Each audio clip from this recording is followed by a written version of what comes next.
I've been bout my papyrus since I've been in it. Put me in the debate, you know I'm gon' win it. If I scream black power, don't get timid. If I say black city, I'm talking about Kemet. If I say black city, I'm talking about Kemet. Primary research and we done pushed it to the limits. All you dudes finished. The king counting cattle up with brother Reggie. When I'm in Oakland, smoke spoken, bro, they love the Chevy.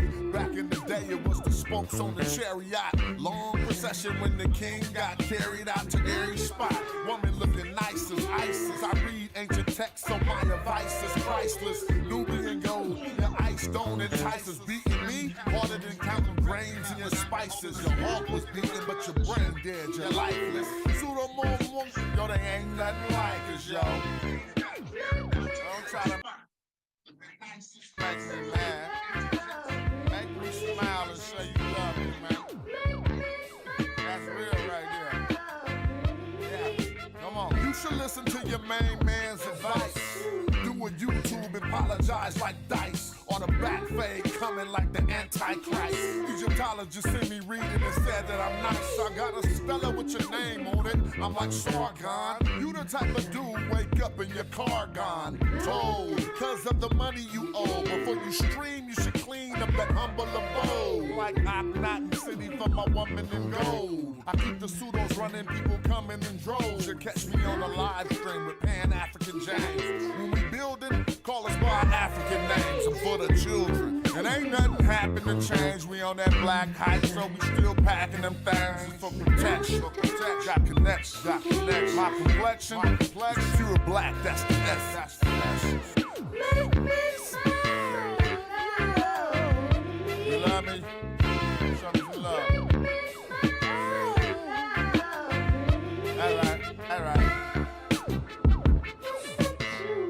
Alright, what's up, y'all?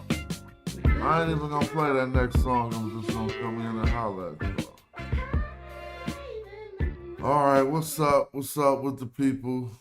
Peace to everybody out there. We got another good show lined up for y'all. And it's about to be popping. The question, you know, since the government did start talking about UAPs, all of a sudden, all the extra additional stuff come up, right? We got the black Anunnaki, if you ask Dr. Wesley Muhammad. Actually, I've seen a whole long video where he was doing a breakdown about how the aliens was black and that they were these Anunnaki, right? I done heard since I first got wind of Zachariah Sitchin's first. Well, I had this whole collection of 7 books or whatever, that one series. I still got it. And was going through that in the early 2000s. And I threw the book down and I was like, I gotta learn the Medu Neter. That was one of the main things that made me be like, I can't have him telling me all this stuff about Asar. I said, yeah, he went there. He even went all the way from the Anunnaki to Asar and Aset. So that's why I consider it a privilege to have a brother like Chuck Morgan, right, who knows this information, studying the Akkadian and the Sumerian language, studying the cuneiform, right? And able to show us exactly how that's going down. So I'm going to put this presentation up on the screen. Mr. Morgan, you there? Oh, I have muted you. Let me see if I need to unmute you. I'm going to ask you to unmute. So maybe I'm asking you to unmute now. I hope I didn't cause some fiasco by clicking mute on there. But in order to unmute, you can simply go down to your audio and click unmute. And I hope you hear me. I've just requested and asked you to unmute. So once that's popping, we'll get it going. And if you're having a problem with unmuting, just come. I don't know what would be up with that, but just come back out and come right back in, and that'll be all good. Because I don't know Man, why. there we go. Oh, there you are. Cool. How are Can you? you hear me? Yes, I hear you. You hear me? Oh, you can't hear me? Okay, there we go. You hear me now? Sorry about that. You can't hear me. No, I hear you. Okay, great. So I was just telling them. I done heard everything from the Anunnaki need some gold to come back to rebuild their atmosphere. To the Anunnaki is the black gods from from the olden days coming back to snatch us up. So now you can reshare your screen if you will, and you got the floor, brother Chuck. Okay. I appreciate that. Yeah, and And I let me see appreciate if I every. can make this be full screen. Okay. All right. Oh no, is it on full screen on your thing? Yep. Okay. Cool. Um, I'm trying to. It's good. It's perfect. Everybody can see everything. So I'm gonna mute out. mm, You got the floor, Chuck. I'm right here if you need I was anything. We got trying people building in the building already. We got people piling okay. in already. Get y'all questions ready. Get y'all pencils and paper ready because this will be a quick, fast lesson to get us on point. You got the floor, Chuck. Yeah. Yeah. Yeah. This is not going to take long at all. I just wanted to thank you for allowing me to share with your audience some information that I did in my studies as it pertained to ancient Mesopotamia, particularly ancient Sumer. Of course, the topic at hand is this whole Anunnaki thing, which has been popular over the years. Of course, starting with Zechariah Sitchin, and it was later dipped in chocolate with the Nuwapian thing. Back then, it was Holy Tabernacle Ministries, and the latest rendition of it is Billy Carson's perspective, and it's really taken on a life of its own in various ways. But one of the things that this presentation intends to do is clear it up, just kind of dead the whole idea of it based on what people have been saying over the years. That some group came from out there somewhere and came to Earth to mine for gold, and then along the way tore off a portion of the Earth, and out of sympathy, they had to create a people. That's one creation epic. And then another one was that they there was a group that was working hard for another group of aliens, and it was too hard for them, so they decided to come and jumpstart evolution by mixing their blood with one of their own who was slain and some earth creature, and then they're supposed to bring about human beings. But none of that stuff is documented in any of these Mesopotamian epics. So yeah, I just want to just share what I know coming from the scholarly works as well as particularly the Sumerians themselves in their literature. So without further ado, we will begin. So Anunnaki. Now, what's going to happen is because many of you who are familiar with this channel, of course, you're abreast on the technicality of language as it pertains to these ancient inscriptions. So with this, we're going to walk step by step. I put this thing together kind of like last year, but I never released it. I just use it if I'm arguing with somebody online. But just kind of made some touch ups on it today, and I'm going to go right into it. So Anunnaki, as you see, is well, let's go to the next slide and let's see. But I want to begin by the late Michael Heiser, who released a publication where he compiled several linguists to put together uh, a breakdown of the various forms and ideas of the Anunnaki based on Mesopotamian sources. As you can see, the Anunnaki gods according to ancient Mesopotamian sources. So it is my hope that these articles will provide primary source data and inform scholarly discussion to blunt the nonsense about the Anunnaki that has proliferated on the internet. The choice is simple. One can either base one's knowledge about the Anunnaki on the absurd speculations of ancient astronaut theorists, speculations that are completely absent in cuneiform tablets, or one can allow the Sumerians and other Mesopotamian writers to speak for themselves. And I thought that was necessary because it hits right to the point. So, the Anunna first appears in post-Akkadian Sumerian literature as gods of the royal seed, Anunna.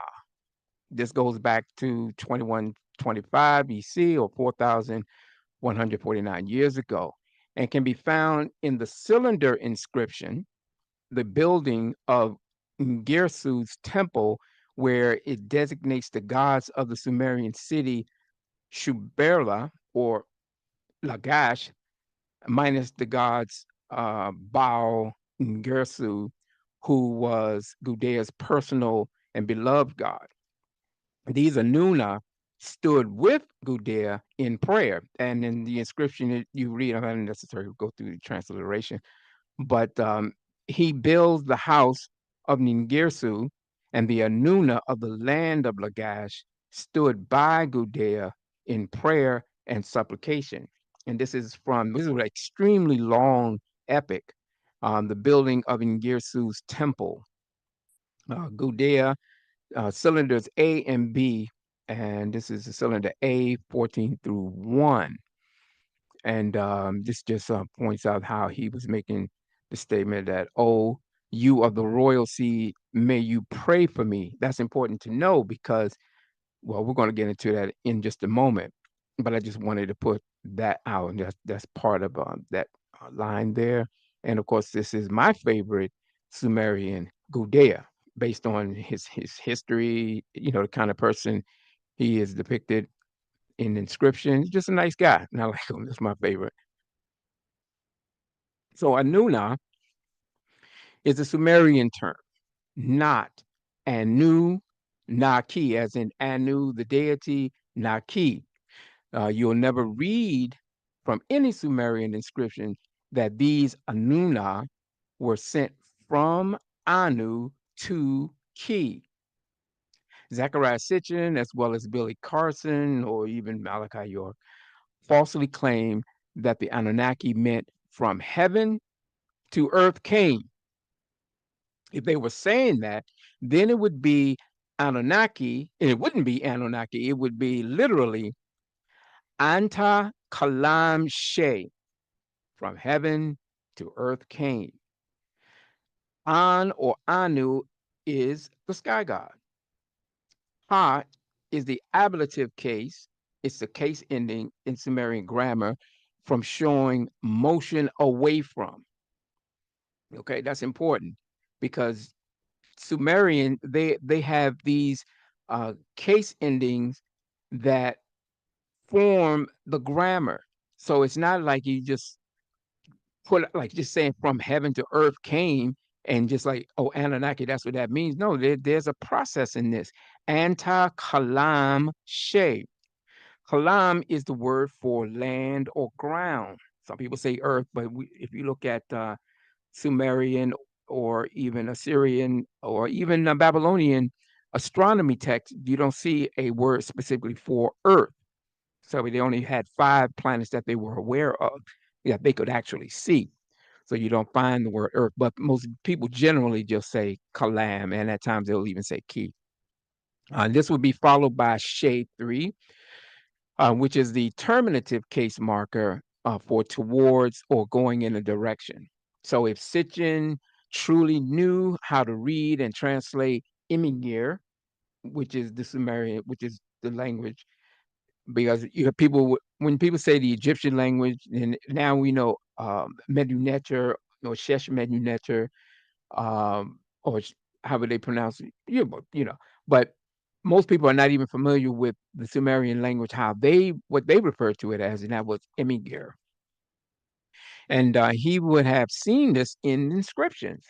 And this is further evidence that Sitchin, Carson, and York, none of them had any knowledge of the Sumerian language or grammar and how it works. Now, either they did know or they were intentionally lying, especially Zechariah Sitchin, because he did have access to a lot of information on this, but he chose to go the pseudo route. And that's what, these guys who sold those types of books made millions of dollars off. So you have Anunnak,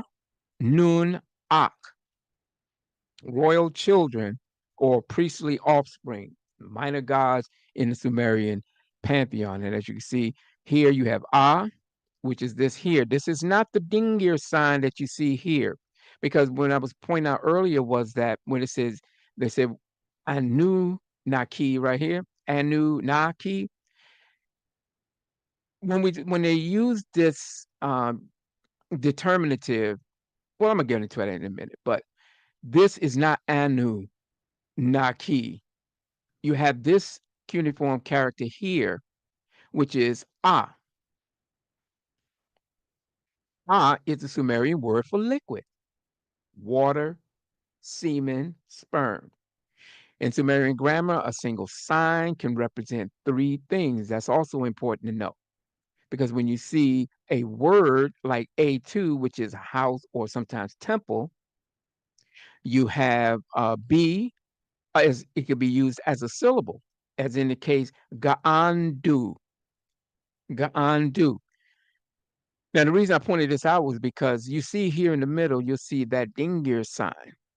And if people say, well, that's Anu, so what are you going to say? Uh, God, which is milk, Anu, and Bill, because do 3 is Bill. So no, that's not it. It's there for pronunciation purposes or as used as a syllable. And of course, what we're familiar with is the C, which is the determinative Dinger, as in the case of here's Dinger, and what follows it is a deity name. And in this case is Enlil. Enlil. So you see this, the Dinger sign, as a determinative. As you know, a determinative is not pronounced, except in certain cases. But in this case, we know that when you read the inscription, you know that once this sign is appearing, it's in reference to a specific god. And although the determinative appears before all deity names, Anuna is not referencing the god An or Anu. An is Sumerian, Anu is Akkadian and Babylonian. And they were also commonly revered and defined as Dingir Gal Gal Ene. Ene is how you pluralize a word. So great gods, and not those who from heaven to earth came. For further information on that, you can go to the EPS and EPSD, or the Electronic Pennsylvania Sumerian Dictionary, and you can just pull it up, and you can see its attestations going all the way back to early dynastic 3A, where you find it mentioned 25 times, and in early dynastic period 3B, you find it 330 times, and on and on and on. You see how that works. So as here, water, early dynastic, all the way up until the Hellenistic period. So water, watercourse, semen, sperm, progeny, flood, sun. So that's important to know. So when you're trying to find these key terminologies and words and how they're used in context, this is by far the best online source that all these Syriologists use or rely, coming out of the University of Pennsylvania, and I highly recommend it. There are 2 versions of it. You have the original version, and then you have the updated version, which gives you additional information. I pretty much use the first version because you can put in terms, and then it'll pull up and the inscription and so forth. Number two, so Nun is the Sumerian term used for royalty, or some people say priestly, and it's neutral gender. I'm a gender neutral. Number three, Na, and Na has the genitive ending ak, which is of. The word Nun ends in a consonant. If something follows the ak, the is to be written. Words that end in consonants, as in the case in, which would be nun, as a consonant is usually duplicated. That's what you see in, as in, let me see how I read, nun and na. So you have here nun na. For example, I gave an example of a lugala. The A is the equivalent of the English word of. Lugal ends in a consonant, which is this L, and therefore it's duplicated like LL. So it's Lugala. You see the A? Ak. Lugala. Lugala. So when people who study Sumerian grammar, this is one of the first stages that you get familiar with, which is knowing these case endings. Because in the Sumerian language, they stay the same. It's just these suffixes and prefixes that changes the meaning of words and brings in a whole new concept. So the is ak of, as we have here ak. This is the genitive marker for of. So you have luga la a, which is house of the king, which is a2 house la or ak of lugal king, and it goes in this swivel form. Believe it or not, you have a2, which is this thing looks like a little building right here. There you go. A la lugal. So we read it as a lugal la. So Anuna is the collective singular Anuna, while Anuna K and A is the plural Na here. Nun Gal Na would be the great rulers. That's how I pluralize it. Or Ningir Gal Gal Na, the great gods. And context is definitely key. So later on, Anunaku in Akkadian and Babylonian is defined as being of a royal priestly seed. And it's not Anunnaki, as you see, because the determinative key isn't present. So the determinative key follows toponyms, as in Ingir Ki Lagash. And Lagash was the city that Gudea was the ensign of. So as you can see here, Lagash, and you know that this is talking about a city when you see this determinative key.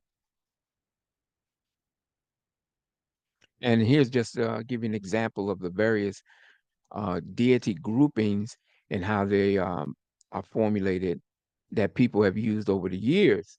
So you have, of course, gods of the sky, Dingir Ana, Dingir Kia, Dingir Ankia, and on and on and on and on. So just wanted to share that part. And like the Sumerian Anuna, the Akkadian term Igigu and Anunnaku are confined to specific text genres. They only appear in the literary works, the myth epics and hymns, as well as in the religious texts, the prayers and the incantations, and finally in the hymnal sections of the royal inscriptions. The absence of both terms in the other monumental inscriptions, especially in the economic and administrative documents, as well as in the name formation, shows that even in the 1500-year Akkadian tradition, neither Igigu nor Anunnaku could obtain independent character and influence in the cult practice or folk religion. Like at the beginning of their history, both groups remain vague variables whose meaning primarily exhausted itself to include the remaining pantheon into a litany at the end of the list of individual deities or otherwise to form the background of deities mentioned by name and to emphasize their power and glory. In the epic text, the Igigu as well as the Anunnaku form a nameless mass of faces because when people talk about Anunnaki or Anunnaku, they have in some inscriptions they'll say seven, and then some are in 50s, and then in others they're 700. So you don't have any Mesopotamian inscriptions or you don't have any depictions of the Anunnaki as a group. There are none. Now, maybe somewhere down the line, they'll unearth some artifact that would have seven to hundreds of different um, uh, gods. But as the inscriptions go, there are none that mentions them by name as a large body of gods, and that's why this thing is so mysterious. But this book here is extremely informative, and I highly recommend it. The Anunnaki gods according to ancient Mesopotamian sources. This pretty much gets right into it. So what Michael Heiser did was he was able to compile some of the best Sumerian and Akkadian language specialists to do some translations and commentary, which made the book extremely valuable. It would be good if you had at least some insight into Sumerian language or grammar of how things operate. Otherwise, it might be a little difficult understanding the book fully. But there are books out there that would assist in that. So, in conclusion, it is significant that the evidence for Anuna, as well as those for Dingir, Galgal, and other aforementioned designations, can exclusively be found in literary texts. They are not mentioned in the numerous administrative documents that deal with the offerings for different deities. Neither do any temples exist that would have been dedicated to the Anunnaku or to one of the mentioned groups of gods. This shows that the ideas pertaining to the Anunnaku did not gain any influence on cult practice. The fact that they do not appear in personal names, neither further uh, instances, further indicates that the Anunnaku gods, as a group among gods, were not included in the sphere of the private religious world. And that was by Assyriologist Adam Finkelstein. And Dorothea Clapper was able to do a good translation of that because it was in German. So essentially, that's it. It's not anything complicated. Um, what I was just trying to emphasize was that when you see Anunnaki, understand that that's a later rendition or spelling.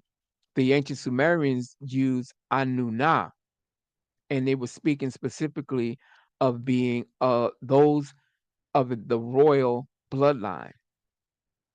You see, even what was his name? Shogi, even a ruler of Ur, he put a Dingir in his name. That he was so his self-esteem was so high that he referred to himself as a Dingir or as a deity himself.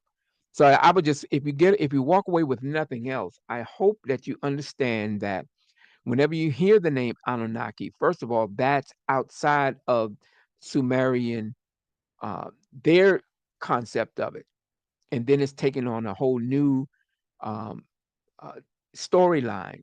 innovations came by way of the Akkadians, as you find mentioned in the Numa Elish. You'll find innovations in Babylonian. You'll find it in Atrahasis inscription. And of course, the Neo Assyrians, they touched on it from time to time. And then it just, again, by the time we got to it, it's all corrupt. And so when you look online and you put in Anunnaki, you're really going to get all kinds of stuff. The best thing that if you're just going to do a search, the Wikipedia articles has some pretty good information on it. I just happen to be looking at it today. And that's one of the better ones that you're going to find online. But always realize that Anunnaki or Anunna is what the word is. Now, if you want to say uh, Gal Gal Ene or Dingir Gal Gal Ene, meaning the great gods, that's one way. But forget Billy Carson or any rest of those guys saying that those from heaven to earth came. That's not what it is. That's not a word. That's not how it was mentioned in Sumerian. You don't even find that. So you don't find Anu Na Ki from Anu to Ki. Some people, I think your case even translate. I can say translate. He said that that's what it meant. Anu Na Ki. Nope, it doesn't say that. Not at all. You have this ding here, which is the determinative, letting the reader know that what is to follow is a deity name, and that's a collective. So here you have A Nun Na.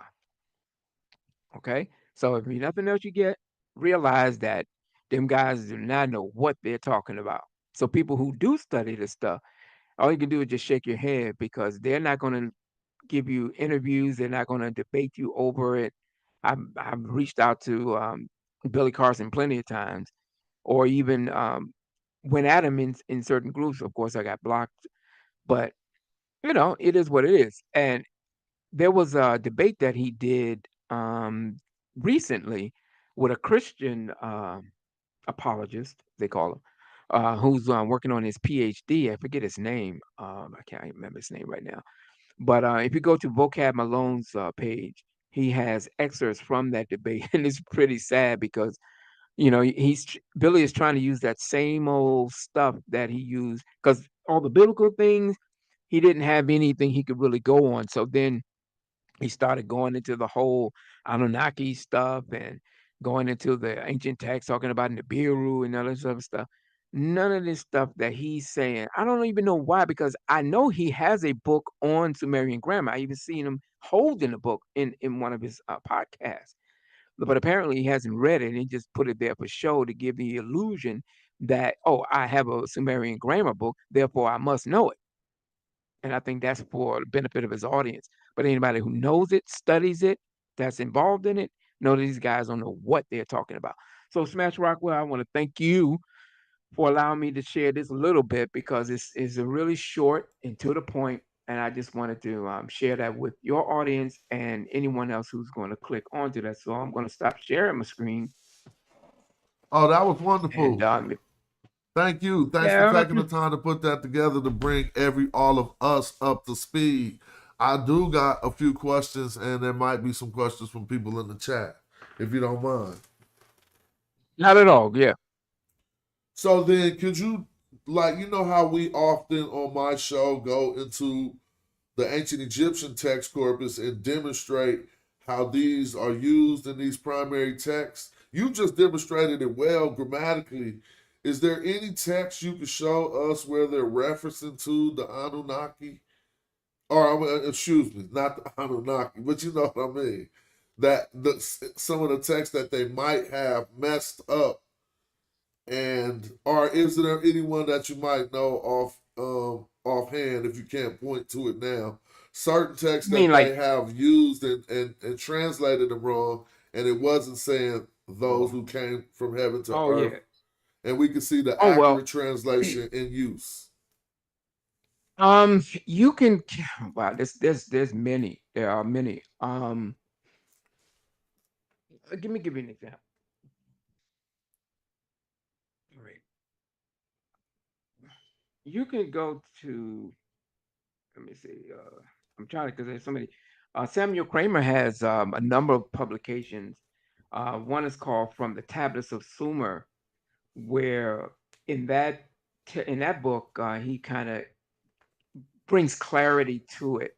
But but here's the thing: Zechariah Sitchin started his uh, storyline on Anunnakiism back in the 1970s. I think it was 1973, and before that time, Kramer and others had already, glossed over that because it wasn't anything significant at all to even discuss. It didn't become an issue until around the 1990s because people had started um, overtly misquoting or misinterpreting or even deceiving people as to what some of these Mesopotamian inscriptions were. In particular, I'm saying, but specifically Sumerian and Akkadian.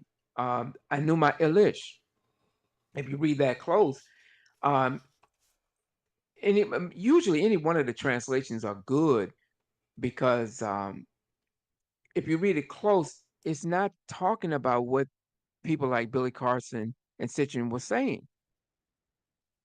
You know, um,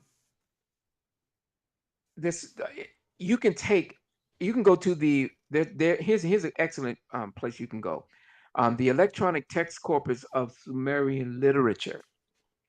It's a online database that has all of the known Sumerian inscriptions translated, and they're on their database. Took several years to put it. You can use the what's known as the CAD, which is the Chicago Assyrian Dictionary, which is about, I think it's 70 volumes. Or no, it took 70 years. I forget how many volumes, but it is extremely detailed, and it took them almost 70 years to fully compile it, which has a breakdown of just about every single word and concept that we find in Mesopotamian literature, source after source after source. So I use that when I'm doing certain articles, or if I'm going to, challenge or argue with somebody about something that's trivial, say this, or, it's about the Sumerians specifically.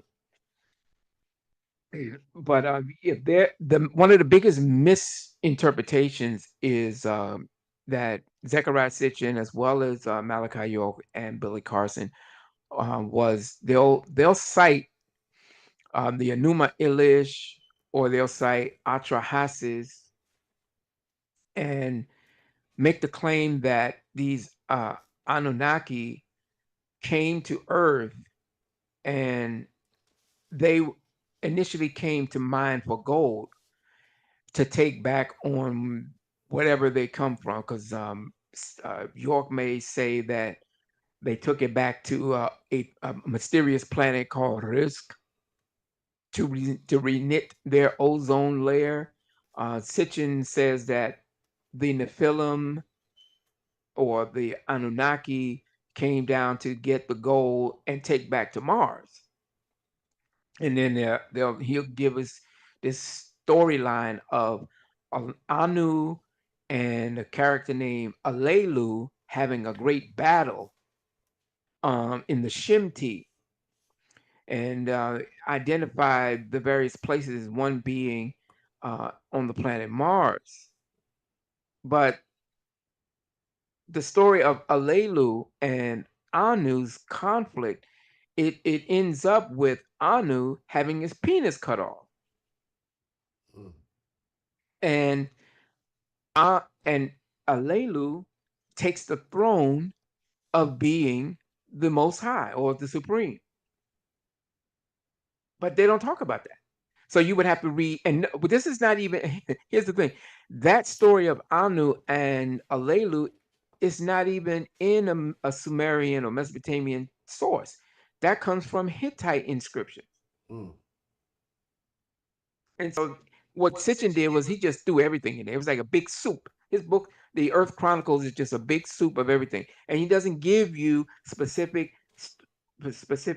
text, line by line breakdown and the key words. Because again, what we just went through, this Anunnaki thing. it's so obvious, so it's right in your face. But you would if anybody that's interested enough, they would go and do the necessary research, due diligence on it.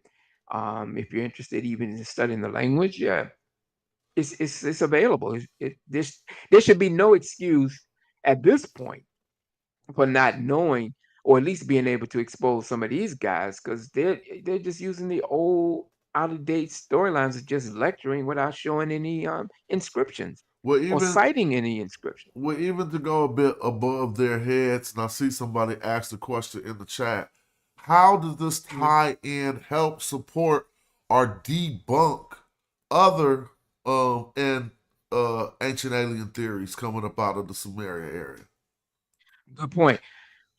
Actually, it would debunk it off the top, because many of these other ancient astronaut theorists derive their storylines from these inscriptions. In fact, because they see the ancient Sumerians for some reason as being the oldest civilization that has the oldest form of writing, therefore they reached the conclusion that it was so far back in time that these people were in communication with the ancient ones, these extraterrestrial beings from wherever they come from. But if you read these texts, that's not exactly how it's put together.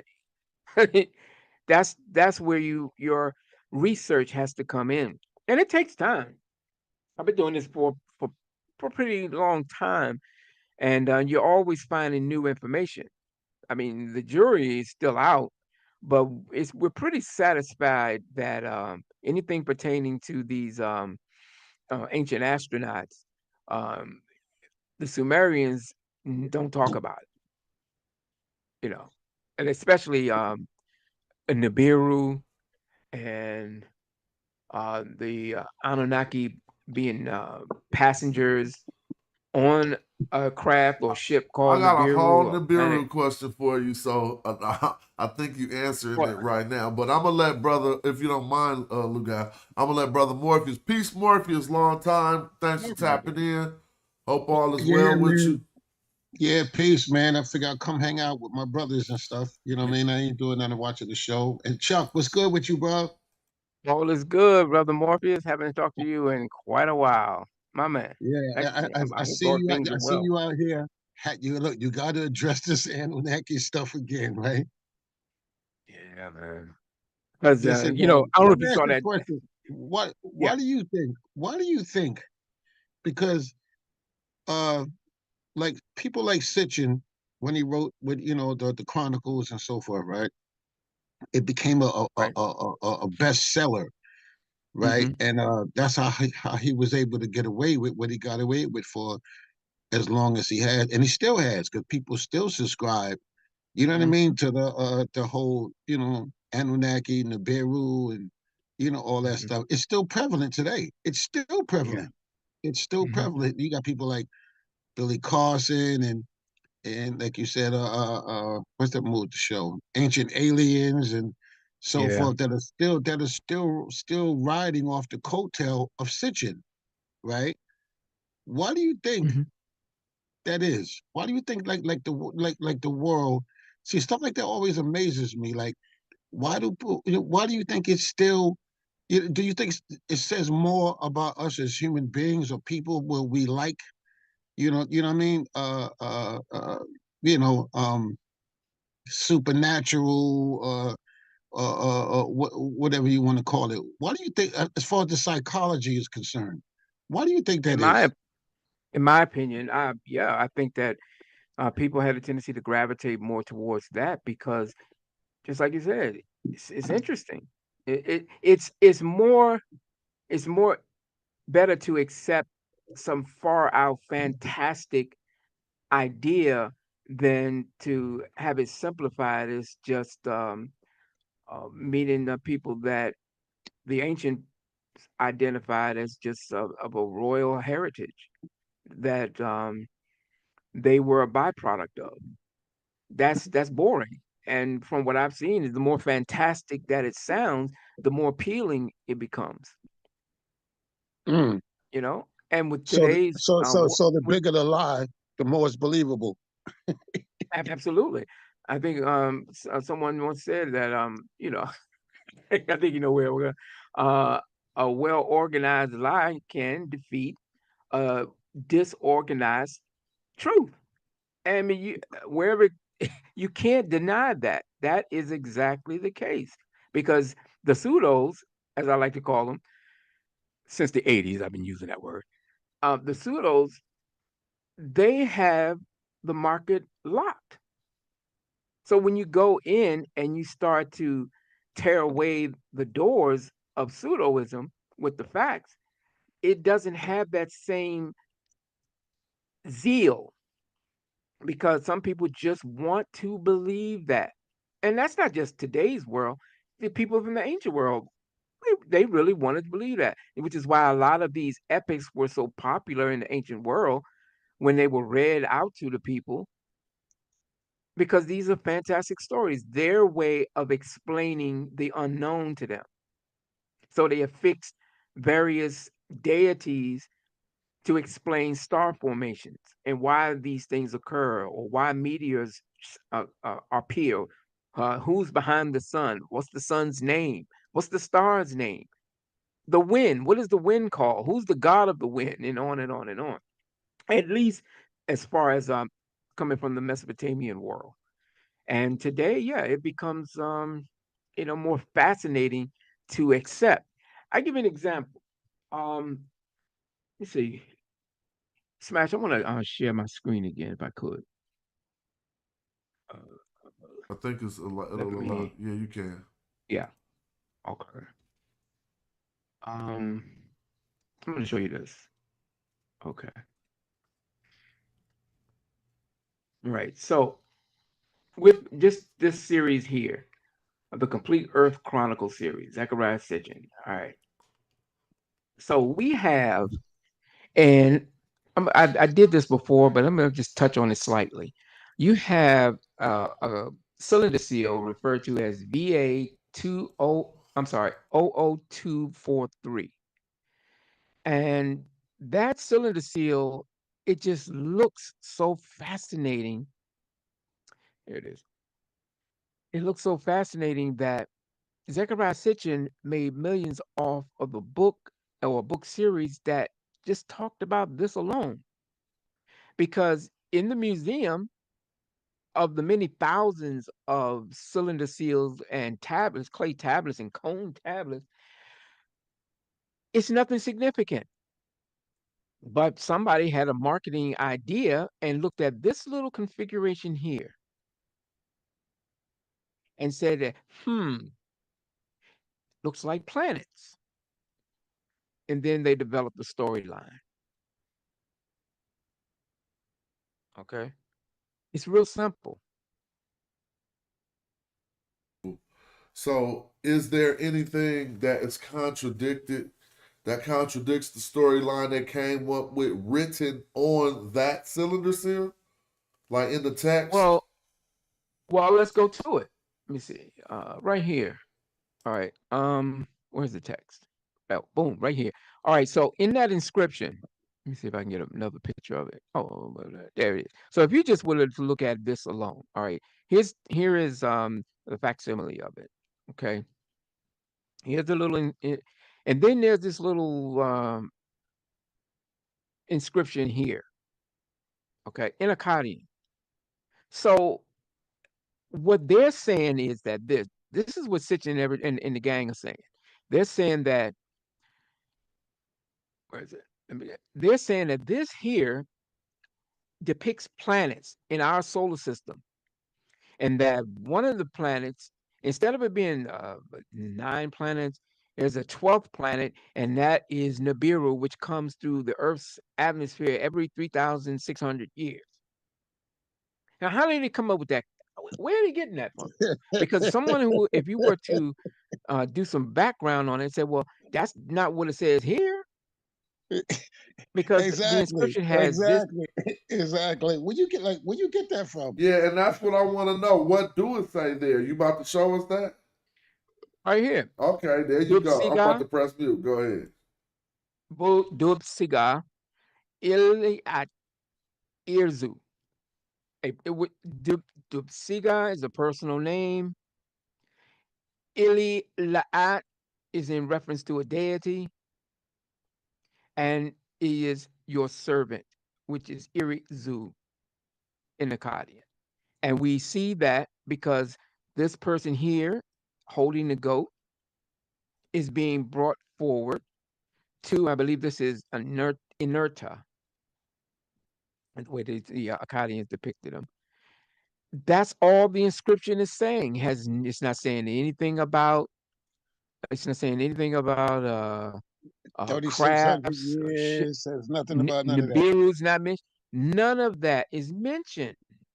Let's see if I can find it.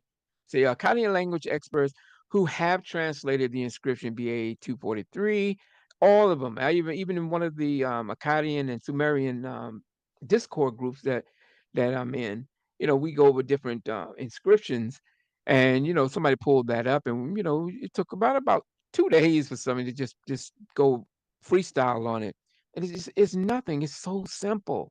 So let me ask you It's this: that's all it says. Is there anywhere that we can find where he's sourcing that from, or he just made that up? So, in other words, is there anywhere in any other culture, anywhere that he could have, you know what I'm saying, extrapolated that from? Honestly, where, Morpheus, like what you're saying, where did that come from? Where is that? I believe it's imagination. And also because the Mesopotamians did have names for planets, he could have taken from that and innovated it to be whatever he wanted it to be. See, Sitchin doesn't explain all of this stuff. He's just saying that his knowledge of biblical history, Nephilim, etc., helped springboard his uh, analyzing and understanding of ancient Sumerian literature. I think that's in Yeah, Genesis Revisited. but that is excuse me. That's a Mm-hmm. specific. That's specific. If he says, it comes through here every 3,600 years, that's a specific Yeah. because he gave a date, right? He gave a time. So now we getting the Well, specifics, right? well, there is okay, so there is something referred to as an am or a shar in Mesopotamian language. I think it's universal, and that is the circumference of a circle. So every 3,600 years, you have 360-degree circle. Every 3,600 years, a planet crosses and comes into the Earth's atmosphere. So he embellished that whole Comes thing, bro. Well, where comes is into that from? the Where you get that from, Lugal? that's what Zechariah Sitchin taught. But you saying what he taught, but it's no source that Yeah. says that. No, we don't have any we don't have any Sumerian, Akkadian, Babylonian, Neo-Syrian inscription that mentions a ship, planet, or otherwise that travels across the galaxies every 3,600 years. No, it's not there. And that's what That's what I was people who asking. people who talk this or regurgitate it cannot show you the inscription that says it in any translation. Forget about going into it in the language. You can't even find an inscription, a translation that says that. But what they do is they throw out the names of epics. Like Carson will say, the Enuma Elish says this, the Atrahasis, because these things sound impressive if you hear, oh, Atrahasis, never heard that before. What is that? But when you go and look at those writings, they don't talk about it. Nowhere. So because the Mesopotamians charted, particularly the Babylonians, they were able to chart what they could see. And one was Mercury, Mars, Venus, Jupiter, and Saturn. Jupiter was the one that was most outstanding because it was the brightest star in the sky, which was known as a mole. There's a Babylonian inscription called Mu'apen, which is a planetary or celestial text, and it mentions all. Where is it? This is excerpts from it. So let me ask you Um, this: mhm. uh, how many scholars support this whole Anunnaki Nibiru stuff? Are there scholars out there that support that? If you mean by scholars and you're saying a Assyriologist or a Sumerologist, I haven't come across any. None.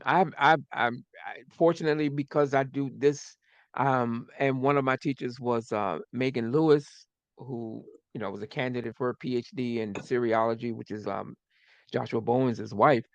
Um, you know, in the Discord group and other little groups where you touch base with some of these Assyriologists and you ask them questions, and it's almost like an insult to them because none of them co-sign that stuff.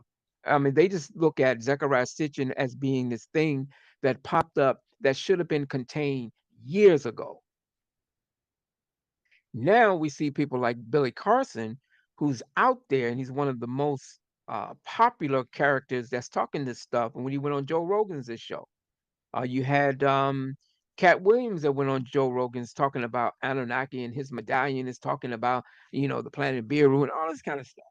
So they're regurgitating stuff that is not supported by the text, the writings of the Sumerians. They don't talk about it. Here, just in this page right here, the following where is it? The following transliterations and translations from Mu'apen mentioning the first and most outstanding planet, Musagmigar, or should it be Sagmigar, which is Jupiter. Some of the various names for the star of Marduk, Solpa, and Sagmigar, and Neberu. And it corresponds to the different appearances of the planet with which is near the meridian. When it reaches the meridian status, it represents the marker and central point, the height of the crossing point. So when they say Neberu, which is the word, but they say Nibiru mean planet of the crossing. And that's coming from the Mu'apen, because if you see the Mul, Sagmegar, Kigub, Su Kukor, or Kokor, Ir-An, Ibir. So Jupiter keeps changing its position crossing the skies or the heavens. The point is, when they charted these stars, the brightest one they saw in the night, and by the dawn, it reaches a point. So at various times of the year, we still see it. I go to the Google and I pull up the brightest star, and you'll say Jupiter. I thought they're going to Nibiru. But this Incredible. Sitchin used this, but he distorted it because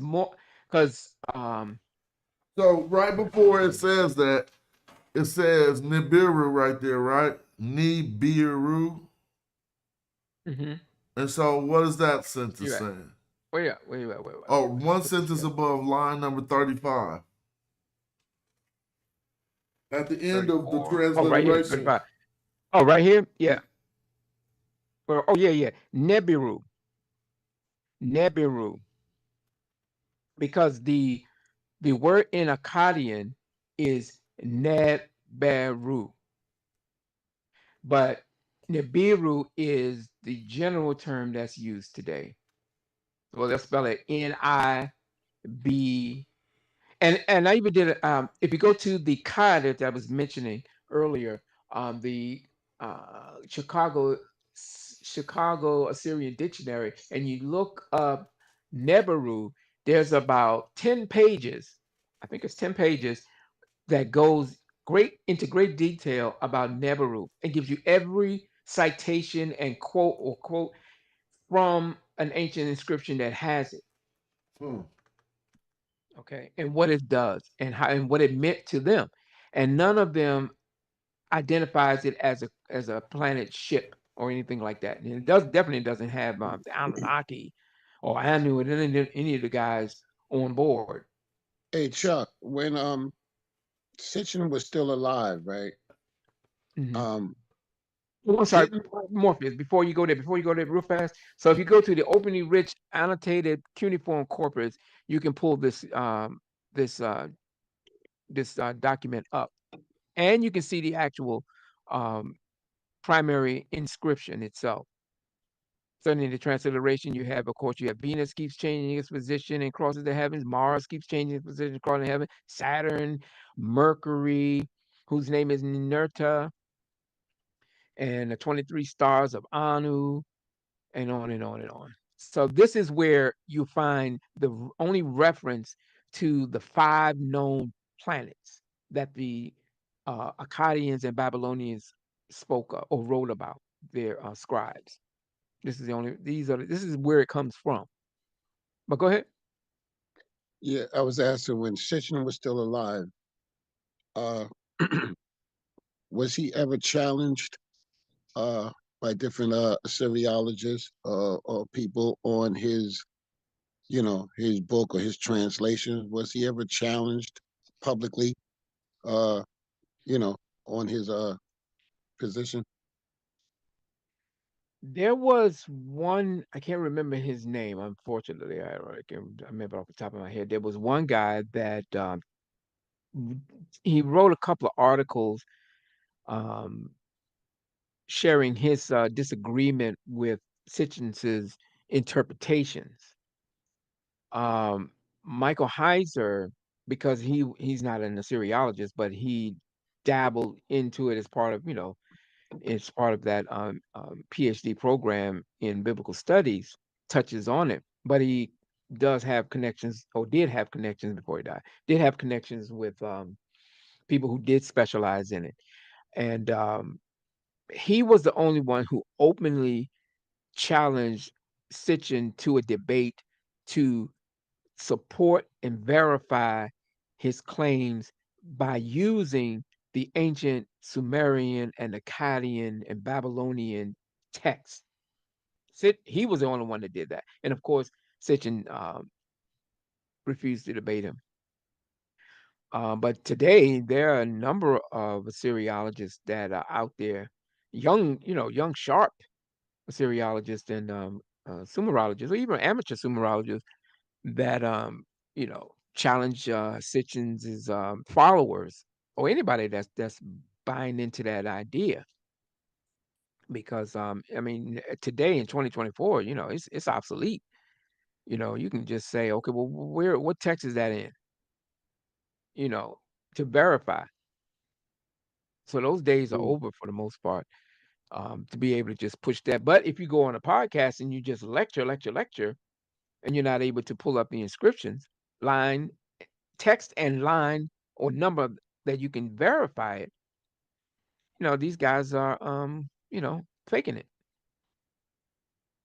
And And that's they running with it, how and they that's how he running with did it.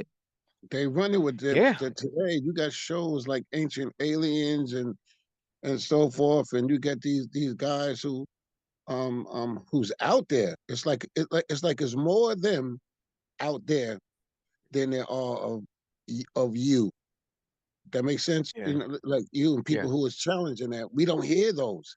Only in our No, and that's circles, or only in our circles. You know what I mean? Who are or researchers. We hear about it and we talk yeah. about it, but to the general public is like No. they never hear these conversations. They never get a And chance that's to hear. unfortunate.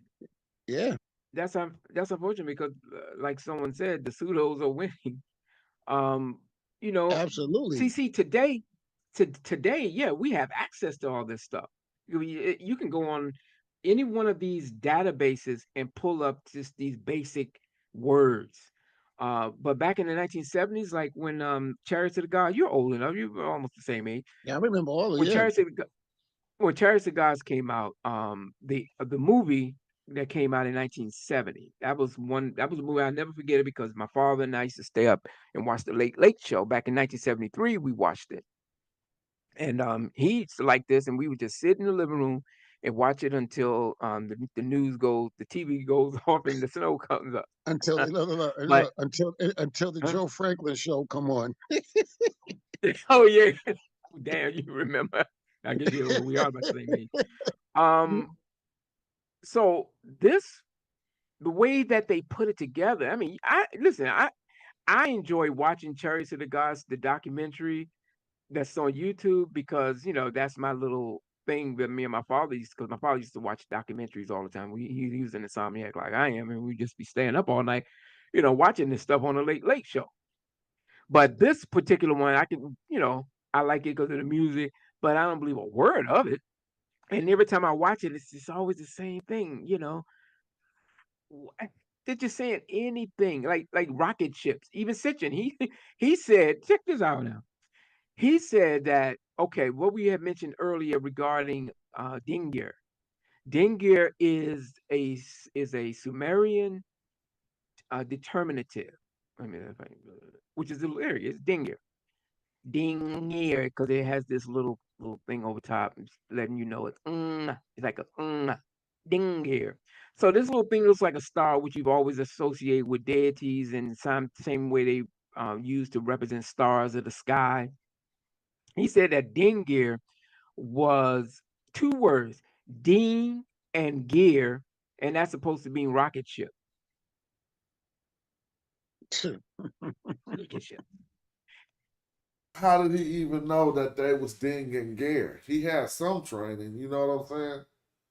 Exactly. That's why I said earlier that somebody they may have purposely deceiving people. So yeah, Samuel Kramer, Where did Sitchin who was, learn cuneiform? huh? Is his credentials, like what school or credentials does he have, or did he have? Have they been verified? Like, you know what I mean? Because like you just said, Smash, he ain't just grabbed that shit out the sky. You feel me? No. He had Yeah. some knowledge of of the language on some level. You know what I mean? Exactly. Like I said, he was familiar with certain parts, but any real detail, he doesn't demonstrate any ability to understand it because of the way that it's presented in his writings, which is why I pointed out about this whole Anunnaki thing. Listen, he was he was knowledgeable enough to have access to Mesopotamian inscriptions, particularly Sumerian, and he would know he does mention key in his books, so he knew what key looks like, but he also knew that you don't find Anunnaki, meaning from heaven, from Anu to Ki, or those who from heaven came to earth. None of that kind of stuff. But He let me knew. ask you, I know So I've seen your accurate breakdown of what Anuna, if I said it right, and how that works. mhm. But would Anu mean heaven in the later? Remember, you said there's a later rendition of Anunnaki. Would it qualify to Yeah. mean heaven in that later rendition? Well, anytime you saw the ding sign, depending on the context, you would know if it's either speaking of stars, because usually when you saw a ding in reference to the heavens, you saw it in three configurations, three little. Let me see if I can pull it up. You'll find three little like here, and then to the Babylonians and Akkadians, it was a move. So here you have the planet Mercury. So you have Udu Idim Guad.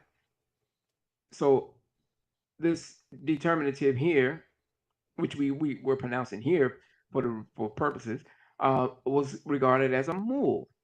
But when it was in reference to say a god, say in Anna, you would have this dinger sign, and what was to follow would be the name of that deity. So yeah, Zechariah Sitchin was very aware of. In fact, I know he knew enough to pollute and distort it, because I don't know if I have it in this article. Let me. I'm going to pull up something if I can. Yeah, I didn't mean to clock out. Hold on. Let me show you something. Morpheus, Brother Smash. Where is it? Wait a minute.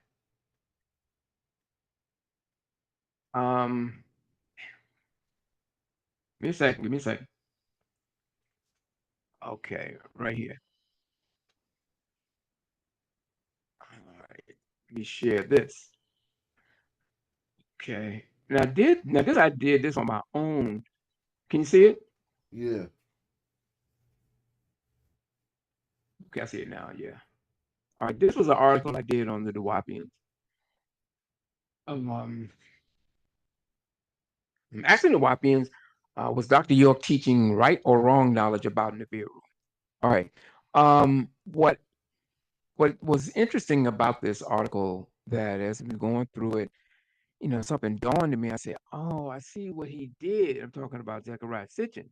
What he did was he took the name of Real see quick, the real quick, Chuck. in Chuck, something happened with yeah. your volume, and then it got real Oh shit. loud, and now it seems to be like popping. Is that only me hearing him popping when he talk? Hold Like, on. or do y'all hear that too? If y'all don't hear it, let me know so he can continue. Did y'all hear him like going digital when he was talking just right now? Well, something happened when your volume and it got real loud, and then you sounded different. But you could go ahead and continue. Okay. Is this better? Oh, let me back off. Is this better? Yeah, you're clear. Yeah. Can you hear me? Yep, you're good. Okay. What he did was he took the word. Listen, in the most sacred place of the various city states of Mesopotamia, in particular Sumer, one was known as Nibru. I don't know if you got that. Nibru. I'm trying to find something to give you the point where I'm trying to reach. Um, what he did was, see, it was called Nibru. I think I got a picture of it. Give me a second. Give me a second. Man. What he did was he took Nibru and then right here, go right here. So this sacred city here, this is Nibru. Nibru, Nibru, Nibru. That's a toponym. Now, what he did was he corrupted Nibru and came up with Nibiru So this location because will this be was is this Napier or Napor or whatever? yes, Nippur. Yes, this is Nippur, and this is an excavated site at So I Nippur. want you to This was a continue, but sacred. in that instance, when they was talking about Nippor and Nibru, it also meant a crossing place or something. This was the dwelling place of Enlil, because in Sumerian literature or folklore, the god resided in the temple of Nibru.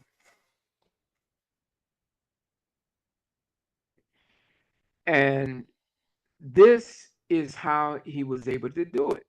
He just took Nibru right here. I think I did it right here. Yep.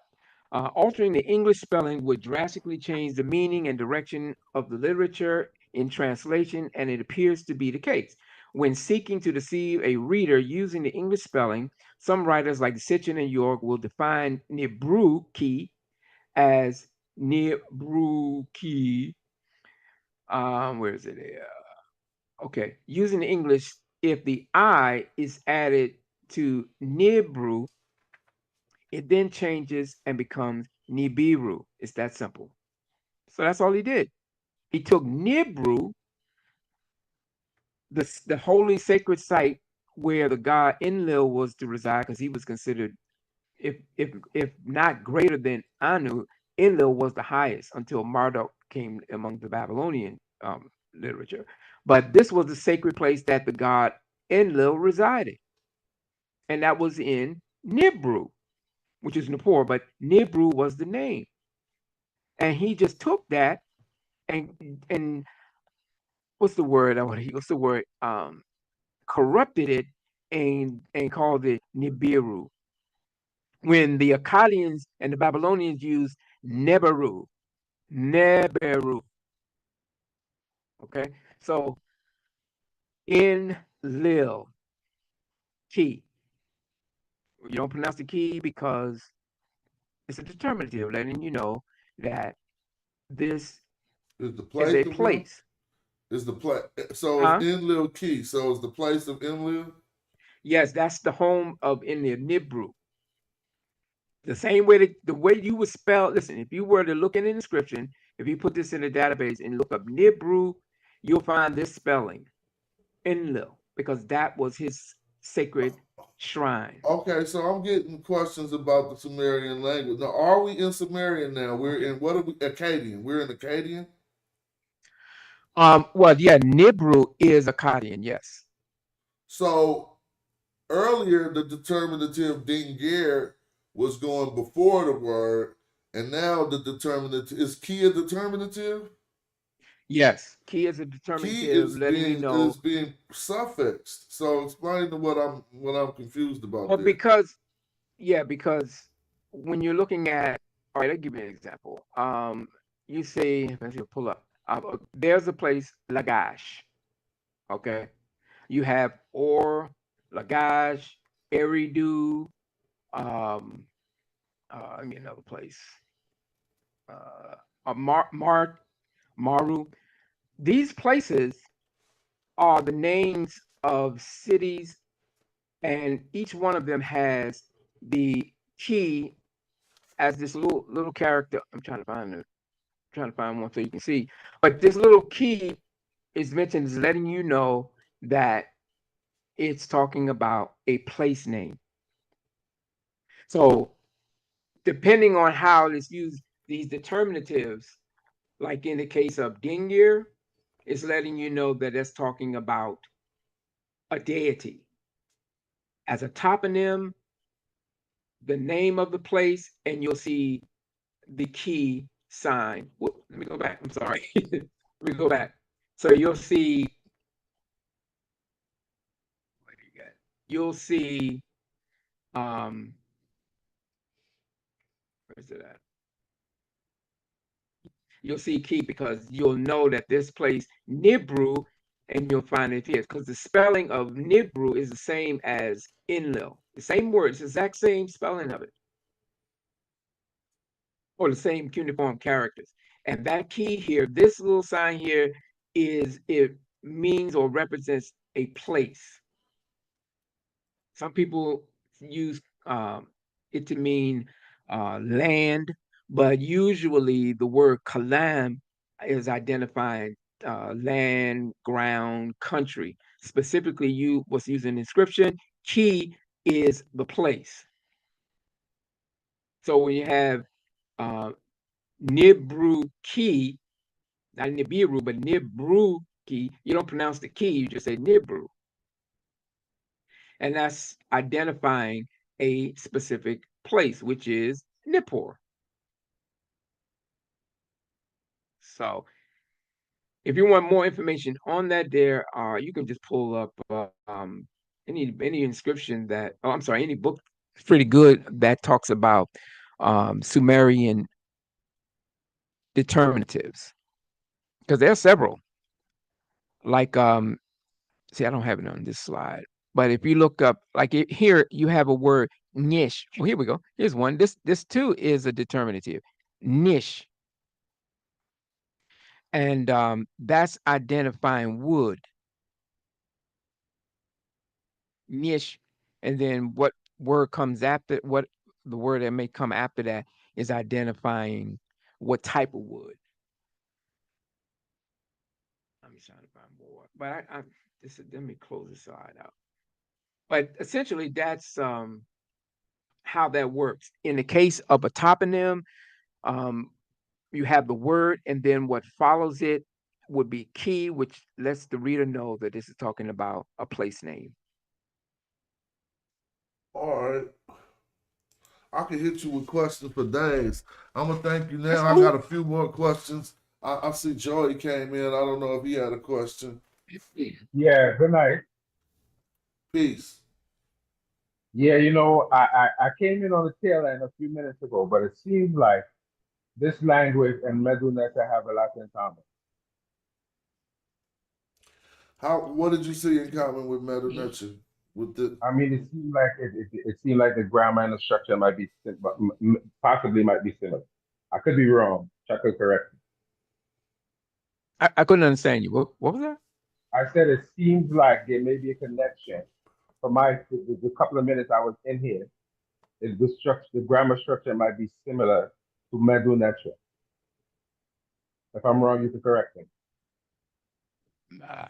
I don't. I've heard people make that claim, but no, I haven't seen any connections in the words at all. I haven't either. I think you've seen the No. use of determinatives in both languages, and I could say, yeah, I don't know any other. It might be another language that use determinatives, but all I got is that. As far as the grammar, I didn't really get enough to. I don't know much about Sumerian grammar, and I wouldn't be able to tell you any similarities. But I did just notice those determinatives. What other language uses determinatives? Or script? I'm sorry. Oh, hold on. My thing just went out. Can you hear me? Yes. Shit. You can't hear us? No. Oh, I don't think he can hear us at the time. All right. How about now? No, that's good. But I know, yeah, can you hear me? Can you hear us? Yeah. I got you. But I know I let my shows run for hella hours, and I don't want to do this with this show. And so, if any people in the chat, I could come back with another show if my time frees back up. But if anybody in the chat got questions, let me see. Well, I don't see many questions. But in closing, is there anything that you want to add?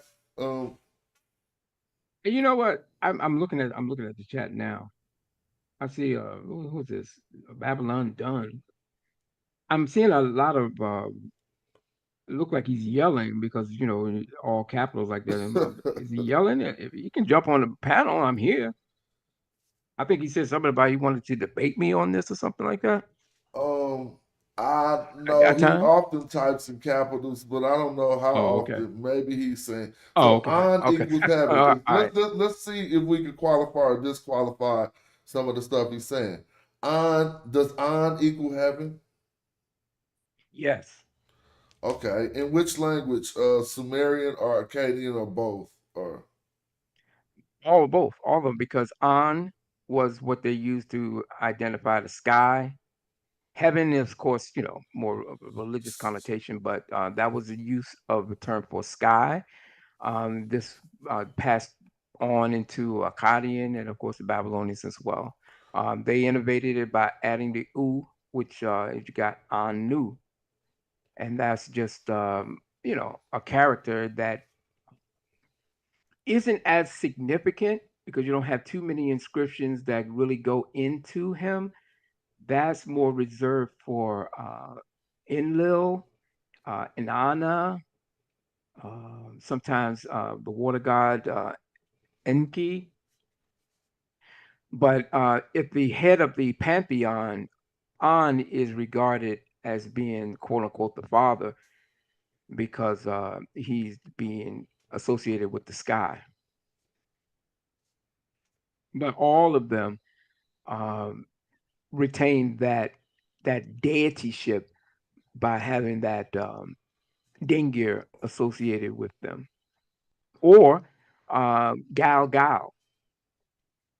all right, I don't know what he's doing, but it says that he came to the conclusion that it means the offsprings of the heavens are the heavenly ones. Is that what your conclusion is? That's not what it says. The offsprings of the heavens. No, it's just identifying the descendants of the royal blood in layman's terms. Okay. Because when they say the priestly seed or the royal seed, they're saying there are minor gods and there are higher gods. And those related into that family, you have them, unless they're specifically singled out, but they are referred to collectively as Anuna. Chris And I think says Chris says Mayan covered. and Aztec use determinatives. Thanks for adding That's that. good.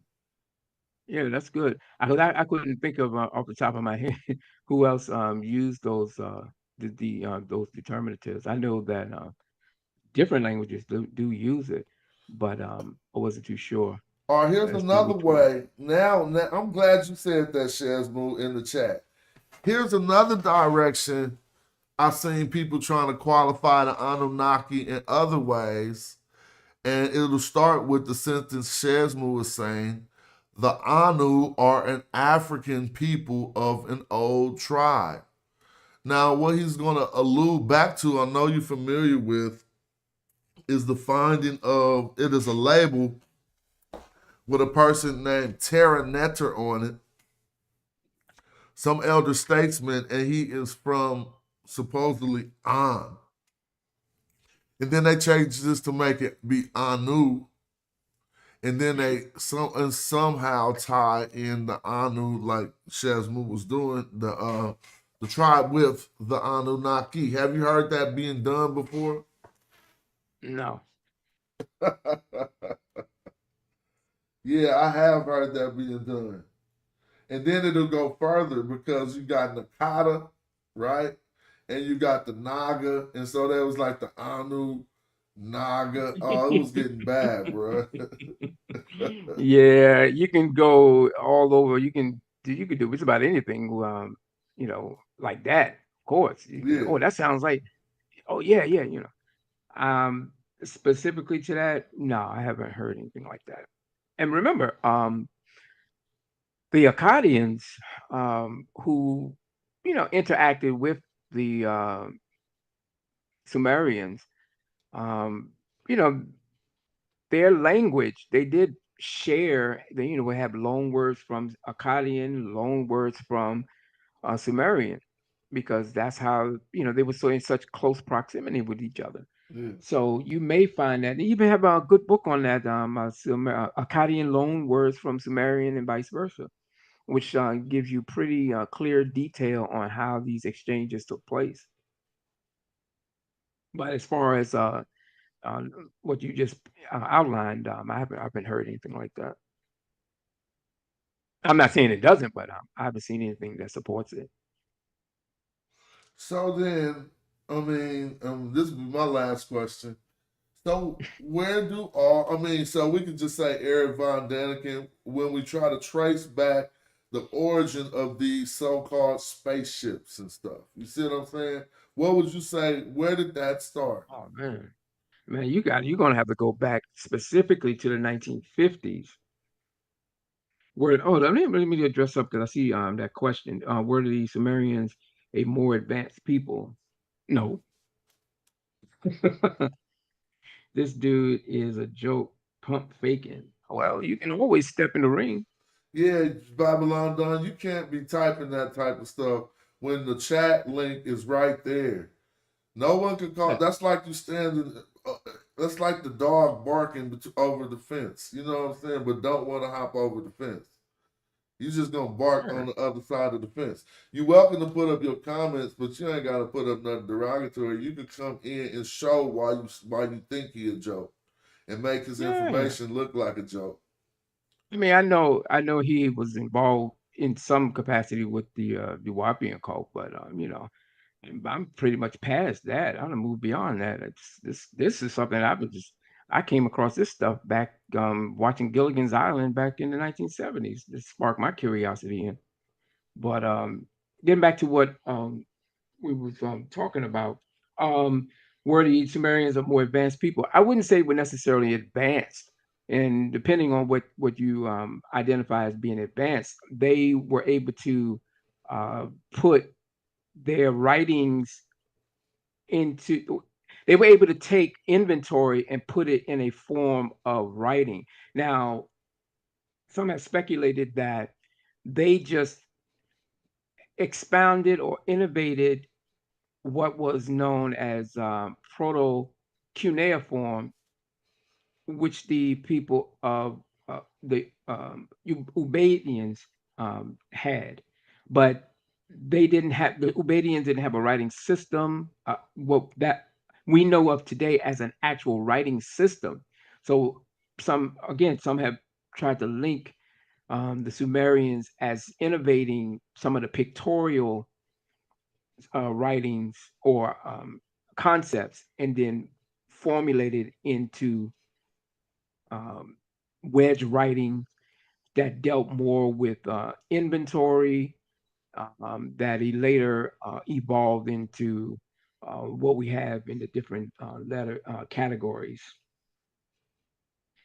Um, so that's a possibility, and they're still doing research on that. But the Sumerians, Sagiga, they were just one of the ancient peoples who were able to develop a writing system and use clay as a means to internalize it forever, which is why we still have it today.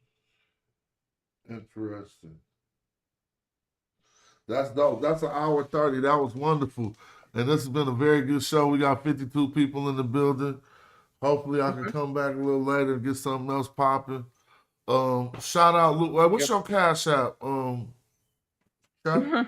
You know, we got a lot of supporters on this channel, and some people might appreciate that that work and might just want to get you a coffee or something. You know what I'm saying? Well, that's always good. I mean, decaffeinated, of course. Nah, that's good. Damn, I ain't used this thing in so long. Hold on, I don't even know what up. Oh, Nuwapianism. It's the $ Nuwapianism. Nuwapianism.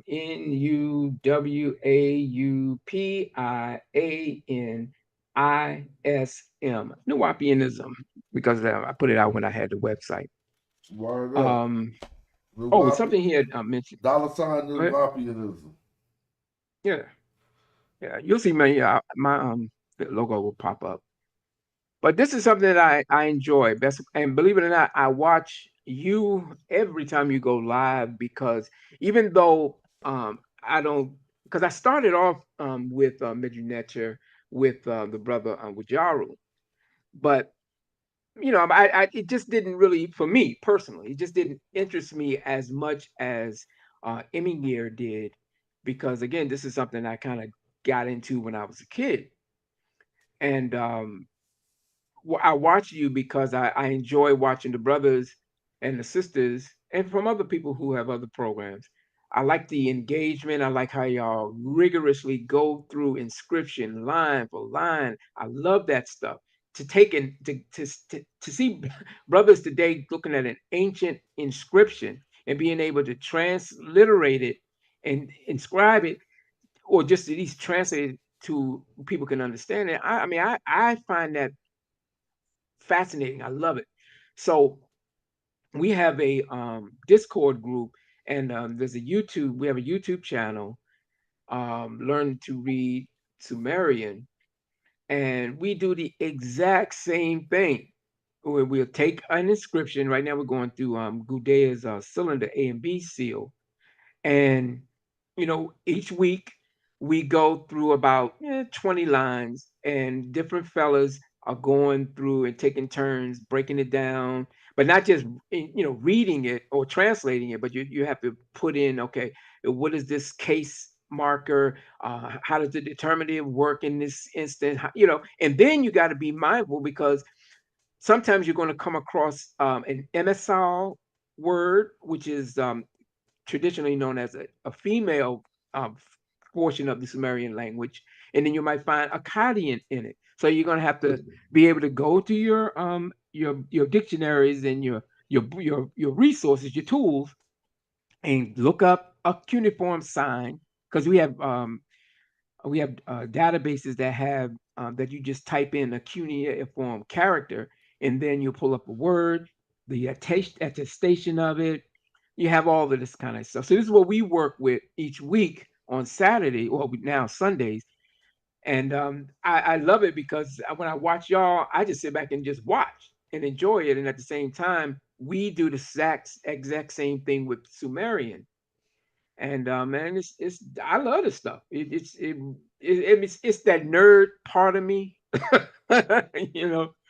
It kind of, with all the craziness that's going on, especially now. It's always fun to just go into the ancient world, you know, and kind of see where these ancient peoples were coming from, We by got going two into good their questions. language. Two good questions. Yeah. Well, one question and one. I don't know if you think it's good, but it'll start a good discourse. And another question that seems to go with that. Passports and Prophets says, isn't this the guy that said Sumerians weren't black? And then to follow up, Christopher says, Chuck, speak on Sumer, meaning black haired ones. I think you mean black headed ones or whatever. Yeah. So, how Yeah. you want to address that? Sure. So to the first one, is this the person that says that the Sumerians were not black? Yeah, I'm the one. Yeah, it's me. I say it and I stand by it, and I challenge anybody to say otherwise. Also, regarding I'm gonna pull my screen up again. Let's see if I can pull this up. Give me a second. Sagiga or whatever. Speak on Sagiga or whatever. Absolutely, absolutely. We're gonna go through it briefly, or however long you want. He says, Let me Chuck, speak on Sumer being the black headed ones. That was the last comment. copy that. But I'm going to look at some other Um, ones while you're doing your thing. cool. All right. Babylon Don So let, says, question, name the planet Sumer Nua. We might get to that later, but we on this black thing right now. So let's deal with the black head ones. There you go. all right.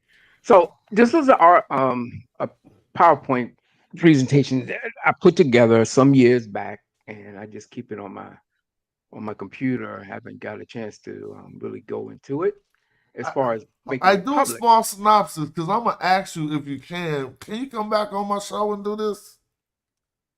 Who, me? Yeah, this presentation. Oh, yeah. We can do that. But if We you can do can, that. just do a quick synopsis for them because I don't want this one to go as long as my other Copy that. shows be going. But yeah, Yeah. appreciate All right, you. cool. All right. Let me see where I can start with this thing. So anyway, so did they Sumerians? Unsangiga, did they have black heads? This is the crust of some of the people who push this thing today, that the Sumerians were in some way black or black people.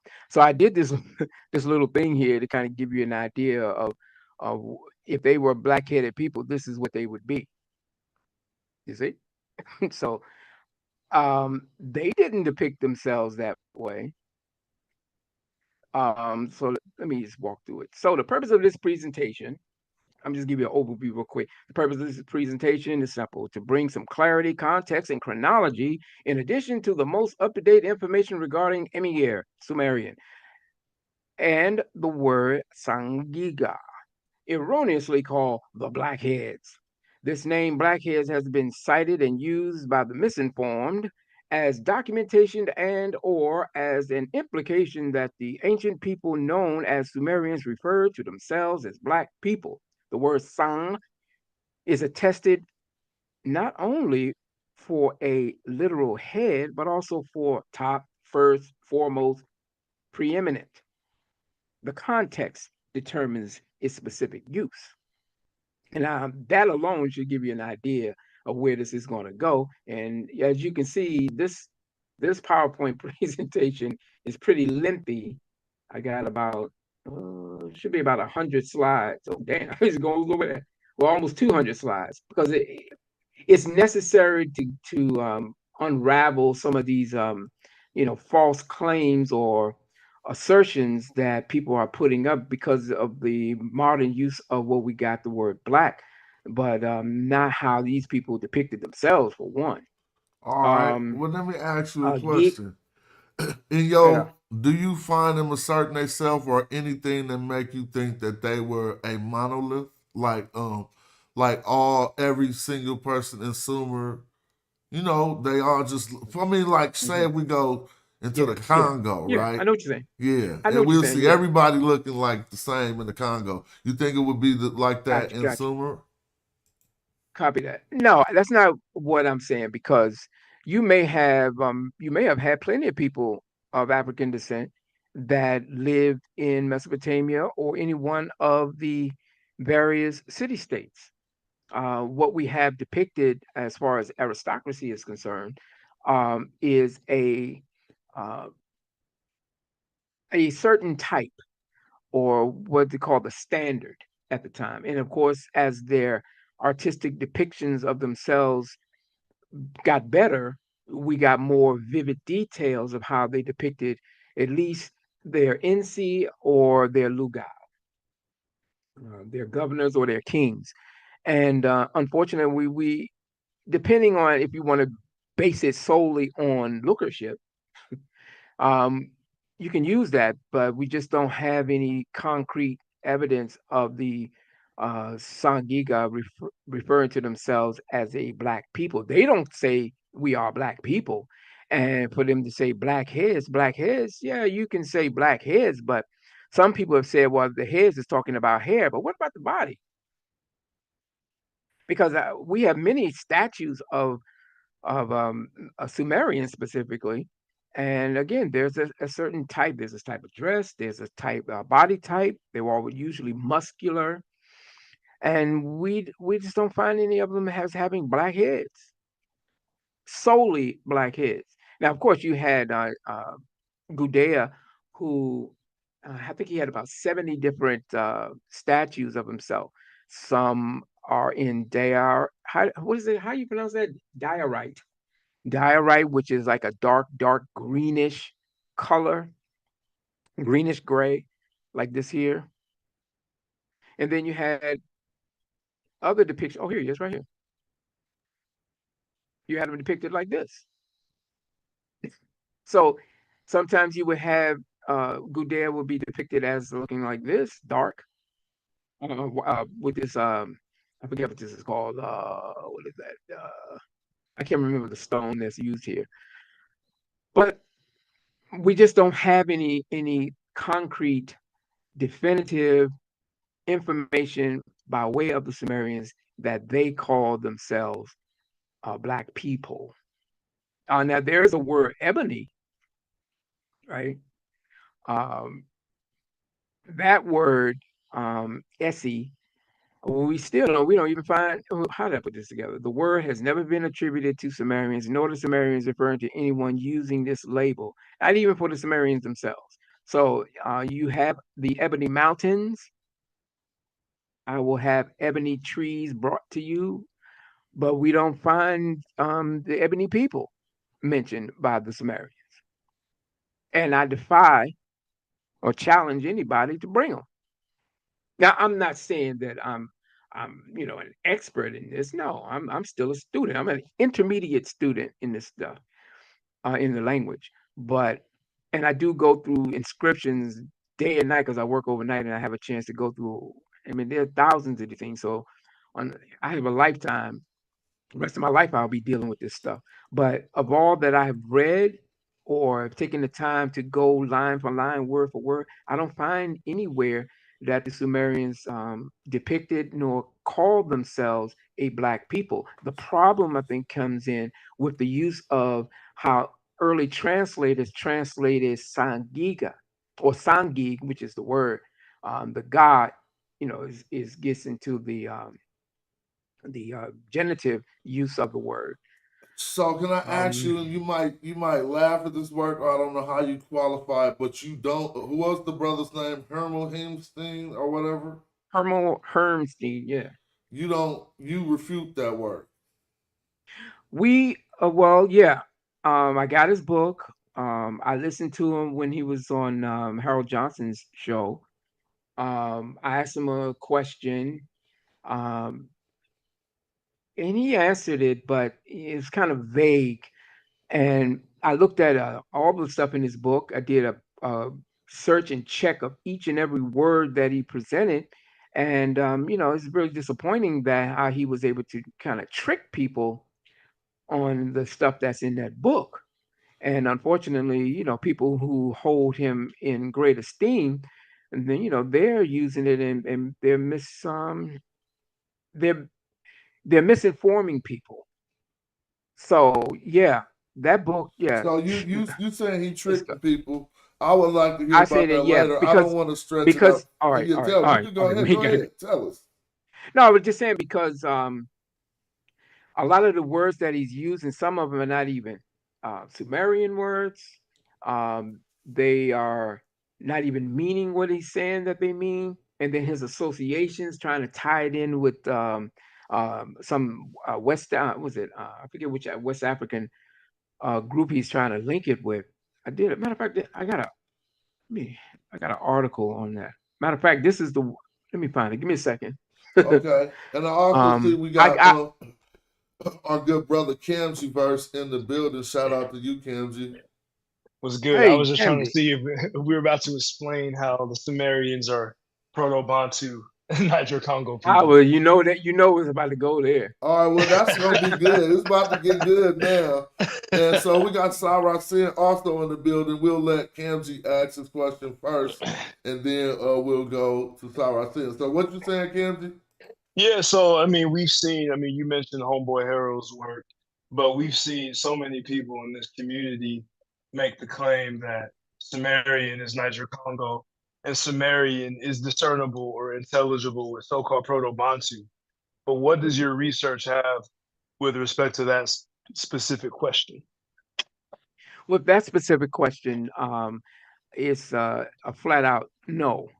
Um, there's plenty of young, sharp students, not just even African students that I know that deal with this stuff. They did some research into it, and they just have not been able to find specific wordings that can be traced or linked back to uh, the Sumerian language. Um, at least specifically to how we were to pronounce words, because some people say, well, this word sounds like we don't know what these words sound like, so you can't use that argument. And why exactly do If we you not pick know? Because no one speaks it. We don't have any Sumerian language speakers. We look at the Sumerian language through the eyes of the Akkadians.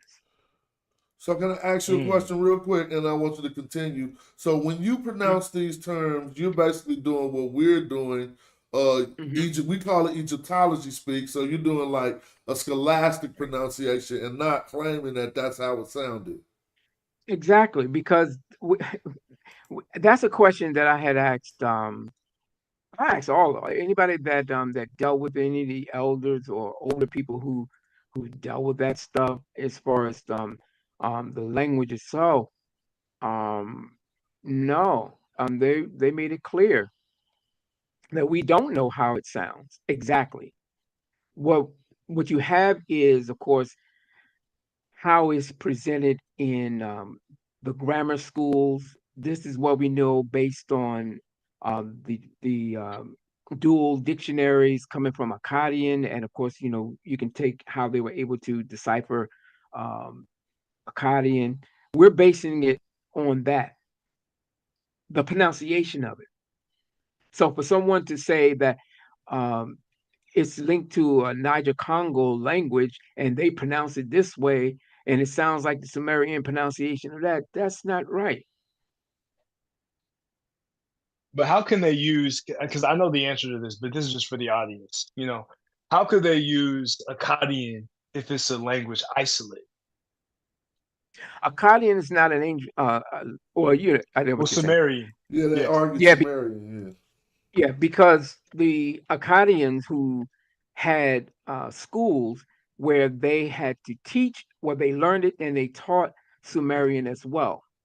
And so those dual dictionaries that we have that were excavated and are in museum, I think the British Museum for one, they're using that as one of the templates. on how to read the Sumerian language, among other little uses, but specifically to that question, is coming by way of the Akkadians and what they left in the form of records in their schooling of Akkadian students, because the Sumerian language didn't become obsolete or extinct until after the till shortly after the fall of the Akkadians, and then it was a resurgence of it with Gudea, Shogi, Urnamu, when they call they call it the Renaissance period, where they put a heavy emphasis on teaching the language and bringing ancient Sumer back to its prominence because of the devastation that took place with the Guti and the takeover by way of Sargon and the occupation of the Akkadians. But by that time, they still had Akkadian words that was also in the mix. Makes So sense. today, huh? I'm saying it makes sense. Keep going.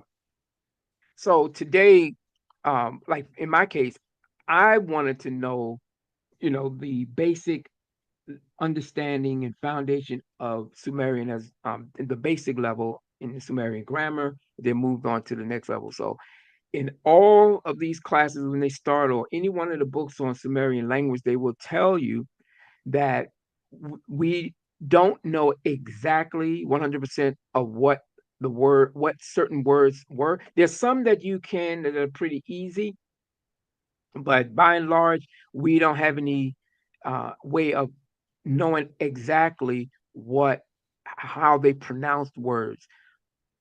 But the Akkadian dictionaries, plate tablet dictionaries, give you an idea and an estimate that they are using today, which is pretty much the standard.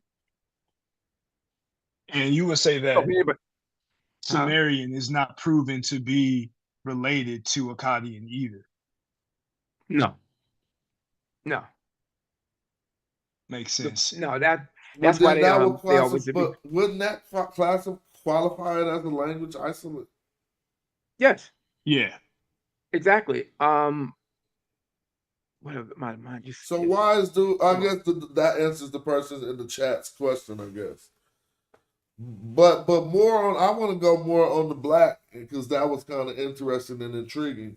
What does the blackheads mean in your definition?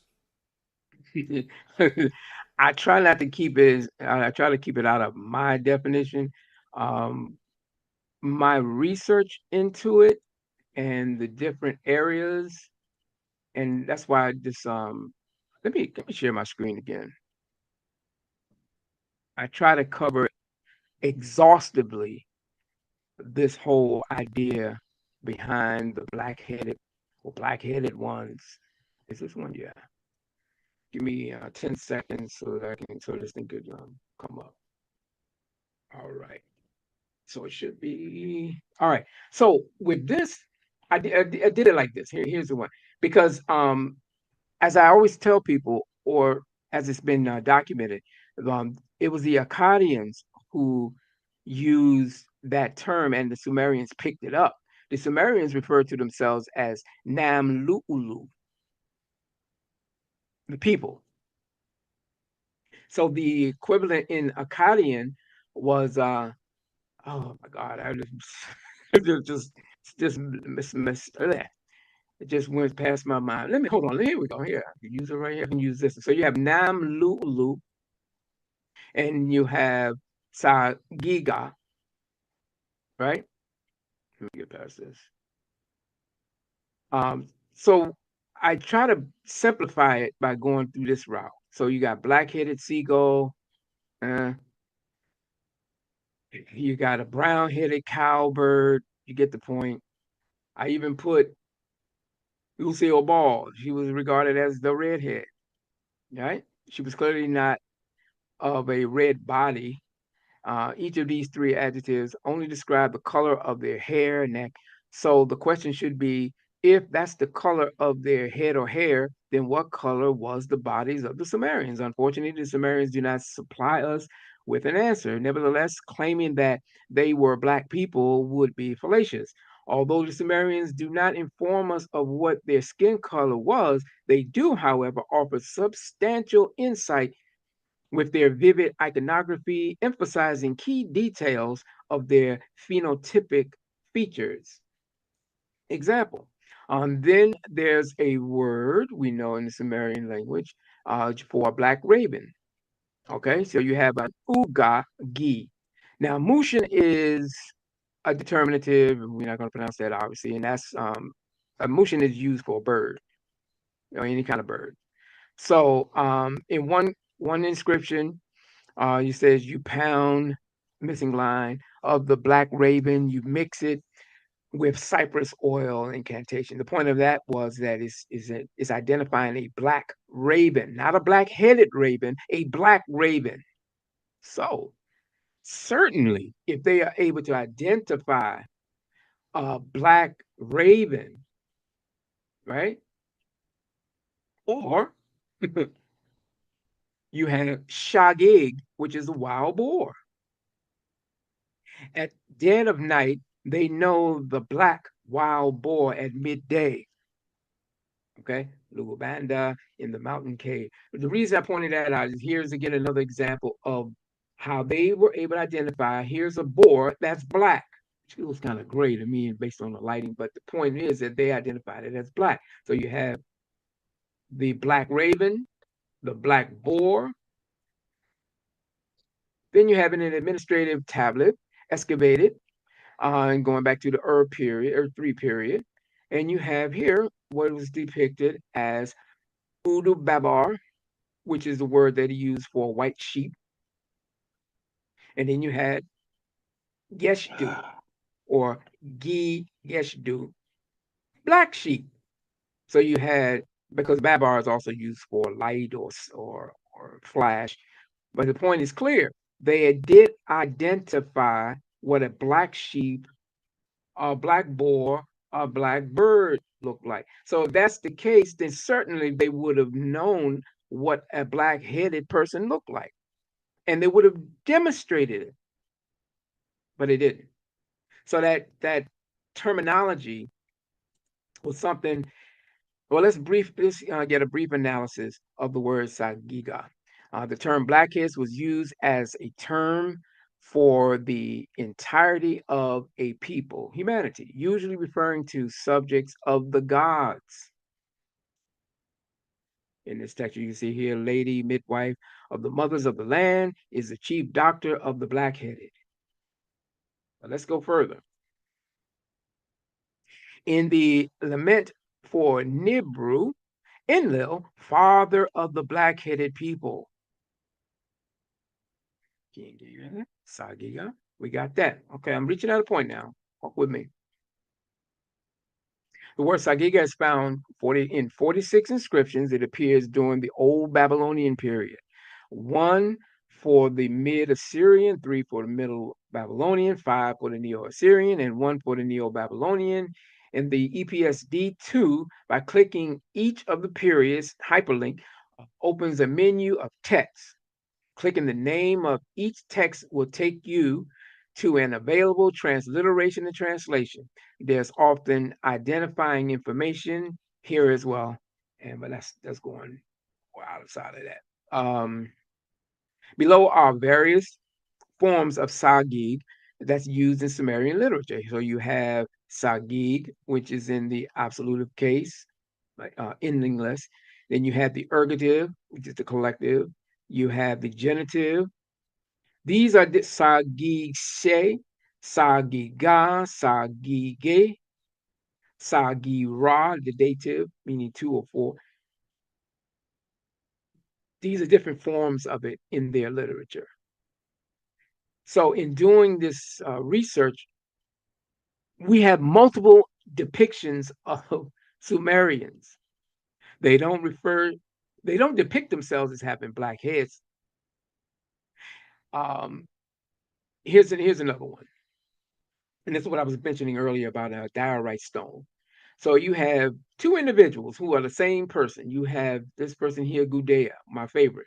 So here he's in the diorite, and I forget what this stone is. What is this? Oh, a diorite. Oh, alabaster. So it's the same person, but this is how he depicted himself. Sometimes light, sometimes gray, sometimes green, sometimes dark. But the point is, we don't find where they call themselves Black people.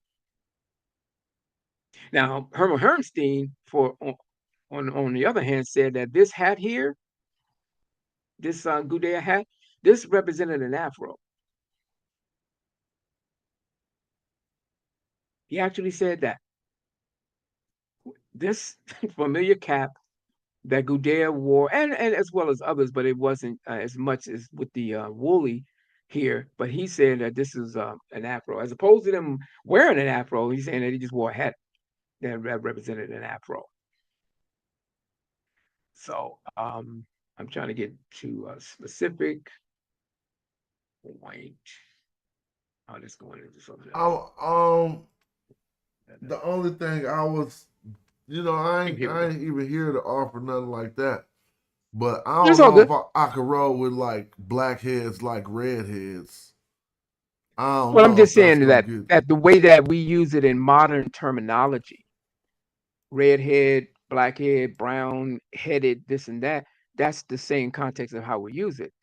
So the word used to describe humanity, as found in Sumerian inscriptions, was Nam Lulu.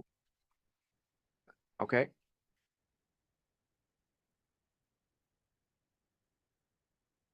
In the EPSD, you have Sagiga, humankind, and its first attestation can be found during the Or-3 period. This is long after the Akkadian period. Now, the Akkadians, they used the word that identified them. As a matter of fact, this word here, Samat Kakadi, they use that to identify people or quote unquote mankind or humanity. And you can find this in the opening of the Code of in the prologue of Code of Hammurabi, where it talks about that. And this was a term that was the Sumerians borrowed. They didn't use Zamat Kakadim, but they used Sagig, because the first attestation of it goes during the Or-3 period. And that again was after the Akkadians, because prior to that, they went by the same meaning, which was Nam Lu Ulu. Okay.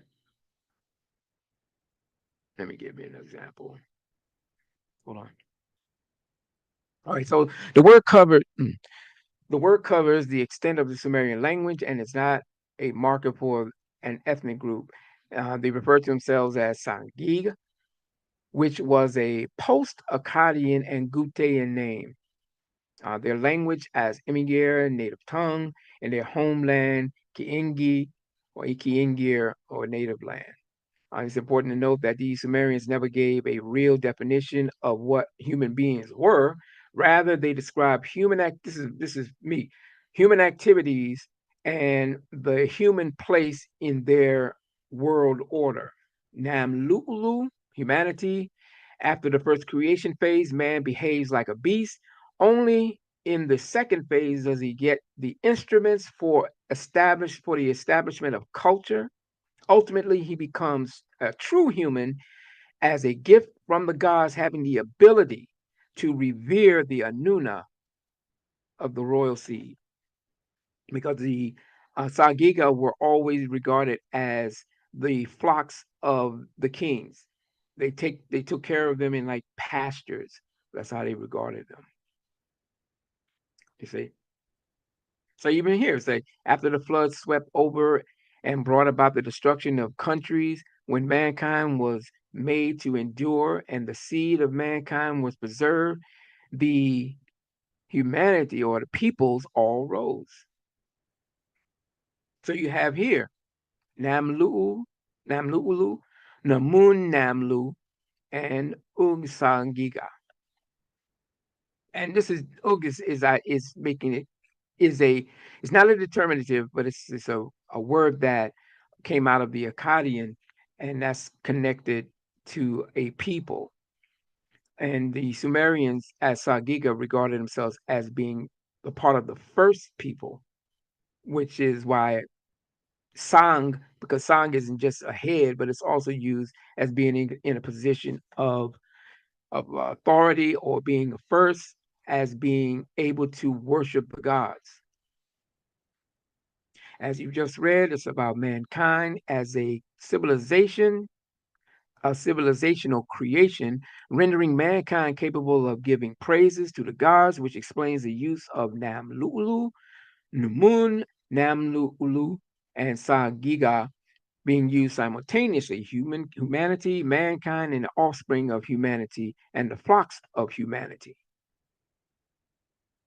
And that's, but of course, it gets more into details. As a matter of fact, yeah. So, Zamak Kakadi, blackhead, which is interpreted or translated as humanity. You'll see this is where the Sumerians derived it as a loan word or a No, loan that's what I'm term. talking. Wait. You gotta explain to me that because What? the Sumerians derived it as a loan word from Akkadian because they did coexist, right?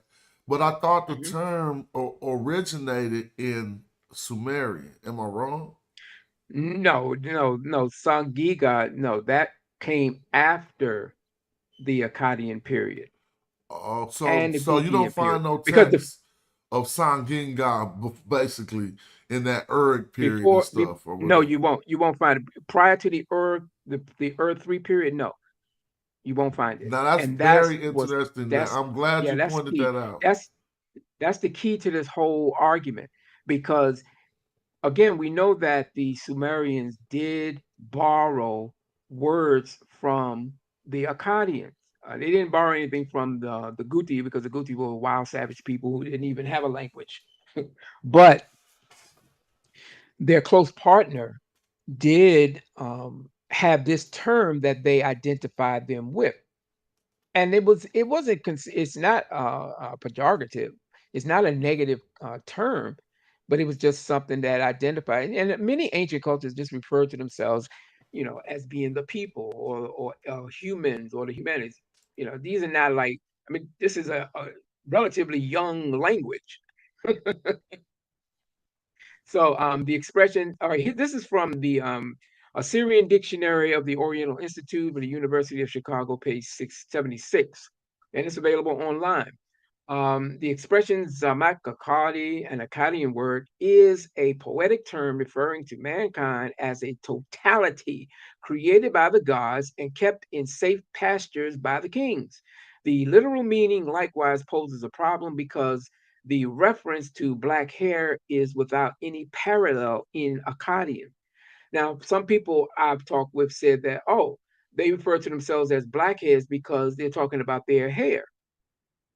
I said, okay, well, there's a specific word in Sumerian for hair, and that's Iggy.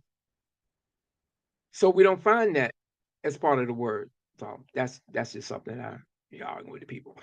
But in the Code of Hammurabi, in the prologue, line 40 through 44, it talks about it here. It was then that Anu and Enlil ordained Hammurabi, a devout prince who fears the gods, to demonstrate justice without the land to destroy evil and wickedness, to stop the mighty exploiting the weak, to rise like Shemesh over the mass of humanity, illuminating the land. Anu and Enlil ordained me to improve the welfare of my people. Now, what's interesting here, the context, let's look at it. Shemesh rises over the mass of the black-headed or over the masses of the blackheads. Zamat Kakadi. No, it's talking about the people, because he, Hammurabi, is being ordained to improve the life of his people. And even where is he? Here he is. Even another one of my favorite guys. Um, um, this would be in Dynasty 3 of Sumer during the Renaissance period. He restoring the pride and glory of the Sumerian kings and people. It's worth noting that the one king, Lugal Shulgi, had such pride in being a Sumerian, being a Sumerian birth, that in the praise poem of Shulgi B, he says, by origin, I am a son of Sumer. I am a warrior of Sumer. Thirdly, I can conduct a conversation with a man from the Black Mountains. So here's just the way that they depicted him. You know, it all depends on your perspective. But this man was identified, of course, as a Sumerian. And he took great pride in it. And he helped to renovate and eliminate a lot of the old conquerors who had come in. And that's where you got this resurgence of the Sumerian language. And they put a heavy emphasis on these writings and tablets. It was during that period that you find the explosion of literature coming out of the various city states in Mesopotamia. You know, but and somebody can use the argument and say, well, the statues may have got bleached over time, and maybe they were black, and you just can't tell. Well, I mean that's plausible, but you got to give me a little more than just that. You know, I don't want to go off of just phenotypes and lookership, because you can go to Egyptian inscriptions. I'm sorry, Egyptian statues. You can see various types of features that may be similar, but again, to that word itself, no, it's specifically designed to speak about a people in the context that it's being used in every case. And my good friend Zion Lex, I always quote him on this because I saw him on a show and he used it. I said, I'm gonna get that quote. He said, I think they know who they are, and I know that we sound crazy telling them that they are something other than what they themselves depicted themselves as. We sound crazy. I was kind of irritated because that's how he sounds. But anyway, this article here, I tried to go in depth as best I could and explain that. Even consulting people who had similar terminologies in other languages. Matter of fact, this guy I consulted with online. He specializes in Tibetan and Chinese, but they have a term that you would have black-headed in their writings, and so we corresponded, and he too explained that it's being black-headed is an epithet for men in this case. Passages in old Tibetan texts corroborate this meaning, and when I do this art, when we walk through this, you'll see it. The black-headed and the upright men have no lord. In addition to appointing a lord for them, for the maimed and bent animals, I drew up the ledger. Yeah, so here's an article on this. He's an American linguist, Nathan Hill, at Trinity College in Dublin. So, yes, yeah. So, dear Chuck, thank you for your email and these details. I think in my paper towards the end, I cited discussions of blackheads in Chinese and Tanga, but here are some notes that I didn't publish. So, I don't know if you want me to show that, but nevertheless, but it's not literally talking about blackheads. Blackhead for people, it is how they say the character so and so. This is how they say blackhead for people.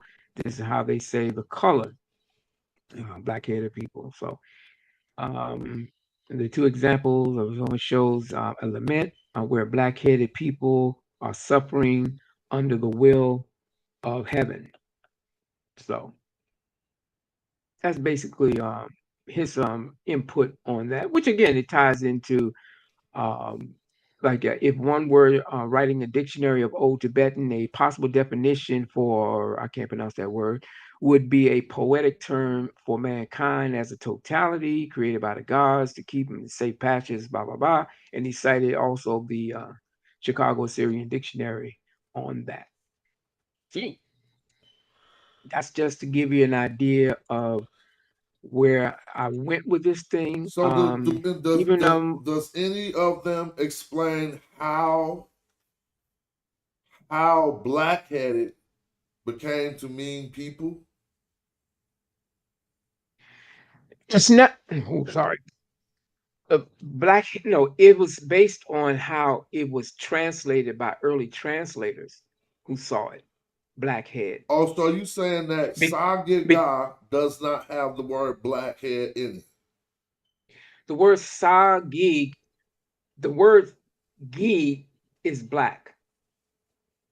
Sang is head. Okay. So I asked this Assyriologist here on one of the shows that he was on about that. Now this is what he said.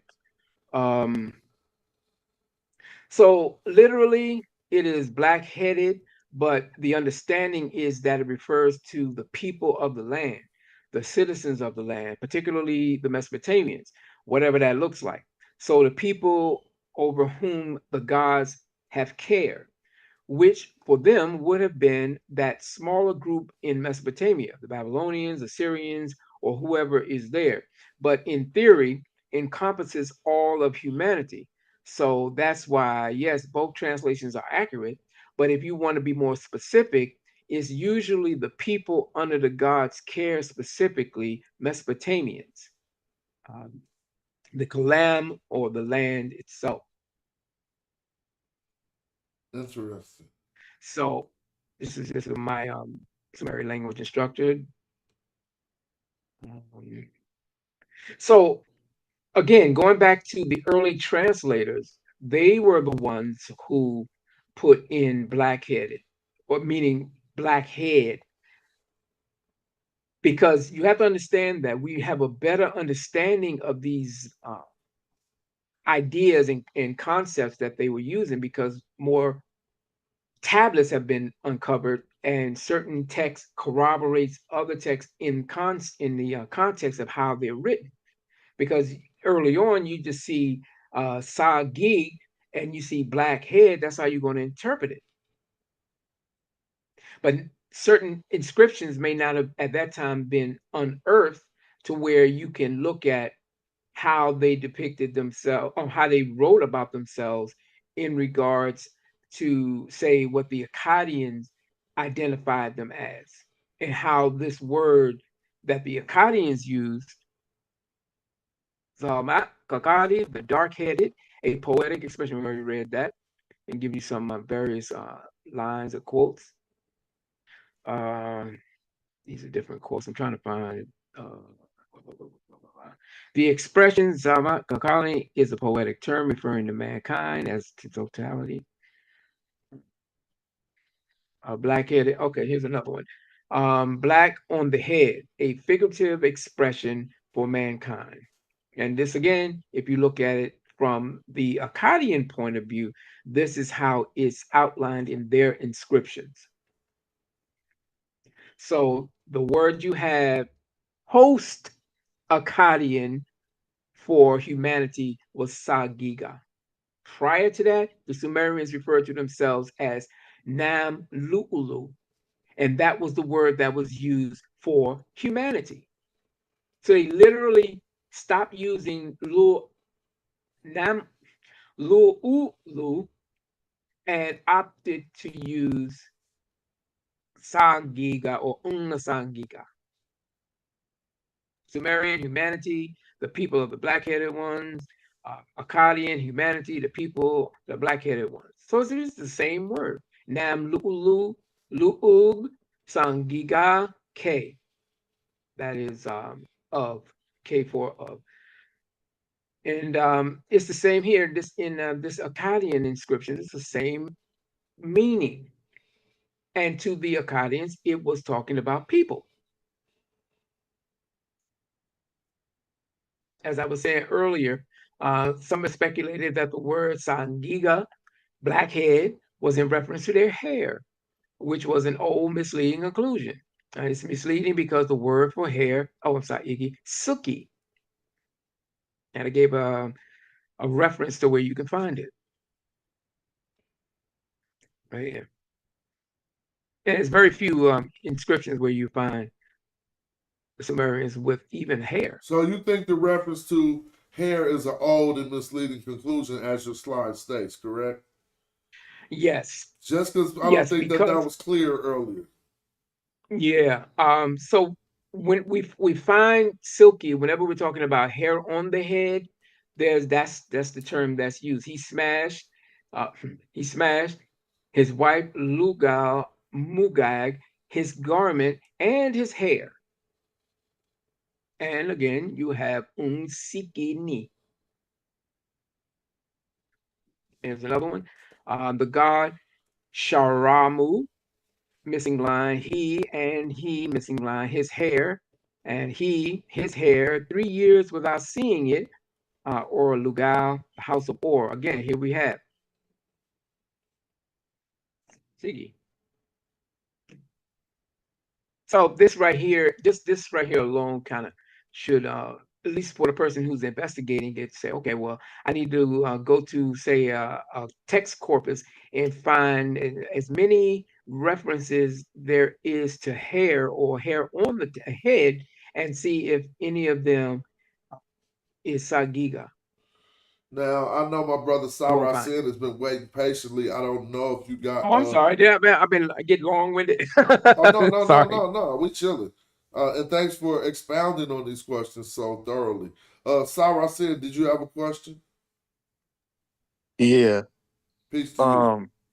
Peace. Peace. So as far as the Sumerians being called the black-headed ones, after they start to intermingle with the Akkadians, what I would propose is that this was used to distinguish them from actual black people, because in the Akkadian, you have the word um salam or salmu, and that actually means a black person. And also it refers to hairs, or like basically donkey, a black donkey. So the black hair on a donkey. And that's how I would see how it would refer to hair without actually having to use the word siki to describe something on your head, because they're already using a word to describe their head. So I wouldn't see why you would have to see a word that's specifically speaking about the hair when you get the word um translated as salmu, and you see the definitions, and it's referring to like the hair of a black donkey, and then you start to see that it also means a black person. So what I'm going to ask is, what do you think about the word translated in the Old Akkadian, when we see it salamu or salmu, and we see that it means like a black person, and then you also see the other definitions? Okay. Can you cite the Akkadian text that says black person? I'm in the dictionary. So You want to share your screen? I can't. I'm on my phone. You have the dictionary. So the latest dictionary, the Chicago one, on the Syrian. You go to the S. I, Are you able to? yeah, I have it. I put Yeah. it up. As a matter of fact, I was just reading from it. Yeah. So if you go to go to the word salamu, and then you start to go down and look at the definitions, you'll run into what I'm talking about. And it's also yeah. Would you like to share that? I'd love to see that. Yeah, that's what I'm saying. I can't. I'm gonna have to get on my computer. I'll have to get off the live and get on my computer. He said he could pull it up though If if he I'm can not share it, tripping. that'd be cool too. When I pull Yeah, yeah. What I pulled up was Zamat, right? Can you say Which that is one more where we time? have Zamat, Zamat, Yeah, hold on. I Kakadi. can't. You sharing your screen? Because if you are, able to see. Oh, I can. Hold on. Give me a note. So let me go over here. Hold on. Hold on. Hold on. I got people coming in. Hold on. All right. All right. Can you see it? Uh-huh. Yeah. All right. So this is from that same dictionary. Um, Now, as far as Suki is concerned, that's Sumerian. That's not Akkadian. But he Okay. said in this dictionary there was another rendition called Salmu Yeah. that Zamu. said Yeah. that Familiar says a with it. black Yeah. No, person. not. Yeah, yeah. Not with a Z though. Not with a Z. No. That if you see that's yeah that well to get I don't want to get too technical, but for this particular word, that right here makes that sound like a Z sound. Oh, with the Zamat. dot. With the dot Yeah. under the S. Yeah. That Yeah, dot. that's yeah, Yeah. yeah. Okay, okay, okay, okay. hmm Yeah. So what I was pointing out was how it was used to identify mankind. Um, I don't even like using that term mankind because it sounds like some kind of primitive, But Hmm. to bring to bring the bring it home vividly, um, you could say humanity, people, the people, or humankind. But mankind is just like some kind of ape thing, but that's me.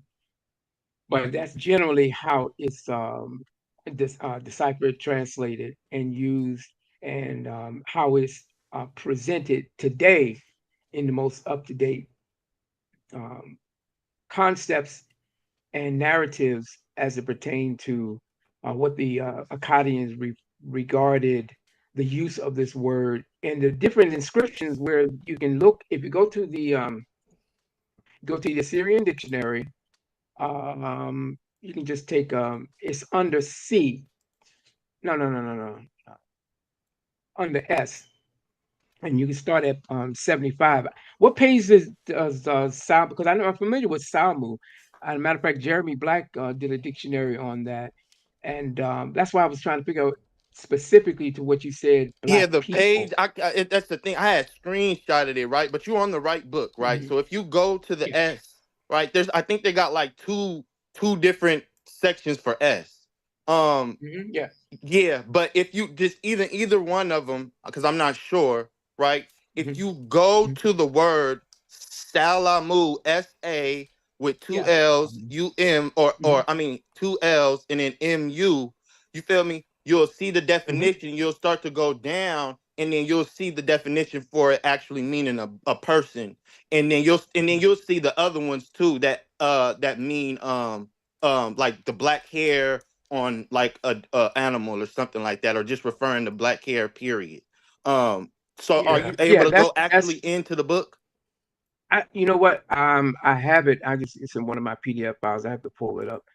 That's pretty much the same thing that I was pointing out with this thing with the black wild boar and the black bird is that they identified various animals, but when it is as far as the Sumerians are concerned, but when it came down to using this terminology for black people, we just don't have it or we haven't found it. Maybe someone will uncover it someday. No. But as it stands today, we don't have it. Well, we have. Well, I'm not trying to argue against you or anything, I'm not but gonna argue. what I'm No, seeing, yeah, not yeah, please, no, not at all, not at all. Not at all. yeah. So in the dictionary that you showed, the Assyrian dictionary, like I said, if you go to Salamu and you go down and Mhm. read the definition. Oh, matter of fact, it says right here, it's page 73. So you go to the I think S, 73. the S's, yeah, Okay. if you go to the S's, I don't know which one, but either one of them, go to 73 and you'll see the word Salamu, and we go down and then you'll see it in standard Babylon. It'll show the definition. It'll be the B definition, and it'll be in Yeah, standard in Babylonian. It'll Babylonian, show us. in Babylonian. Yeah, and by that time the Sumerians were long gone. Yeah, I'm not speaking. Well, I'm not talking about the Sumerian specific. I'm not even. You feel me? It's more about the Mhm. word, and that's why I brought Yeah. up before I started talking about the word. I said that Mhm. this was probably a word to Let me try to distinguish find them. it. It would be a word probably most likely to distinguish them from Mhm. actual. You feel me? People that were black headed or black. Because you're talking about it being a word that will be. It was after they were already Okay. using another word. For clarity, um, just refresh me because I'm trying to see if I can pull it up. But you're saying that they may have used that. You saying they may have used Salmu? What I'm saying is the word that you're saying that means black-headed ones, and you're saying that it doesn't literally mean that they were black-headed. Right. What I am Right. saying is that maybe this word, right, because you're saying that it was used after another word that they were using to describe themselves. And then once they do get this word, right, in Akkadian, what I'm saying is yes, what you're right, and what most likely it is they're using it to distinguish themselves from something that's actually black. You know what I'm saying? So Mhm. what I'm Mhm. doing is I'm just speaking on the Yeah. Yeah. differentiation of the Mhm. word that's using for the black-headed ones, and then we get into the Akkadian and we look at the word Salmu, and you'll start to look at the definition. You'll see what I'm saying. And we do have, and I would say we do have a word that word for black Mhm. people. Okay. But see, and that's where we need to get into the specifics because in that dictionary, the Assyrian dictionary, they usually follow up a word and give you a citation to where that word is used in a sentence and how it's applied or how it's used for the context. Hmm. Like if you were to use like you just use the word lagash, right? There would be beneath, just what we were reading with Zamat. You'll have a period, the time period, the inscription, where you'll be able to find that definition, where you'll be able to find that word and how it's used in a sentence for context. So when you said that Salmu, not Zamat, because there's a difference, but and a period in the uses of it. So what I was trying to ask you was because I don't remember it. I know the word, but I wanted to know, and I'm gonna have to go look for it because I have it on my computer, and if I have to look through all the PDFs. But to that word, Salmu, what you saw, did you see a sentence to where it's Yes. found in the text? Yes, it's used in personal names. They're giving you it with people's names. And also you find it's the root of this word SLM. Those consonants. You're gonna get that in the Semitic languages that you see also in Africa. They also use this word to refer to a black person. You know what I'm saying? Okay. So Okay. the root SLM, you'll find that in Africa outside of Mesopotamia. Mhm. So yeah, they do give you the the text and where you'll find it at. And like I said, Yeah, they're showing you the I'm gonna look personal for that. names. Yeah, I'm gonna look for that, and then I'm gonna do some checking into it. Um, but yeah, again, that term Sangig was derived from out of Zamat Kakadi, Why you didn't which put is it on what the they screen, use. Sarafin? You gotta put it on the screen. Yeah, I see that. But It might Zamat say, Let Kakadi, me that try. was Let me yeah, try, bro. I'm gonna okay, try. okay, I'm gonna try. Yeah, let me try real quick. yeah. I'm gonna probably have to get off and get back on. Hold on. why? Just hit the green button at the bottom on your phone. Am I sharing? You ain't sharing right now. Okay, good, good, good. Because I'm trying to pull up. Let me go to my Because the Zoom share, like that shit is weird. Like it's not like the StreamYard share. I don't know. Like it be tripping on the Zoom to Mhm. share. Yeah. But let me try to pull up because I have a mass of PDFs files. So And I really been trying to get that PDF from you. I ain't gonna lie, because when I gotta do the extras to look through that dictionary. for that dictionary, it's free online. I've been trying to find it, but I swear I cannot find Matter it. of fact, let me see if I can put it in. You can pull it up. Give me a second. But I did put that in the article. Give me a second. I'm gonna look. Hold up. Oh, there it is. Yeah, yeah. It's let me see if I can put it up. Here we go. I'm gonna try to put this in what they call a back chat slash. Yeah. Put it in there for me, please. How you put that up? How you put it? Oh, in the chat. I can put it in the chat, right? Okay. All right. There you go. Yeah, that boom. So try Ooh, to pull that perfect. up. Perfect. Yeah. So this the full, or is this just S? This just for S? Yeah, Uh-huh. this All right, just for hold S. on. Okay. Let me see if So I it would be in that.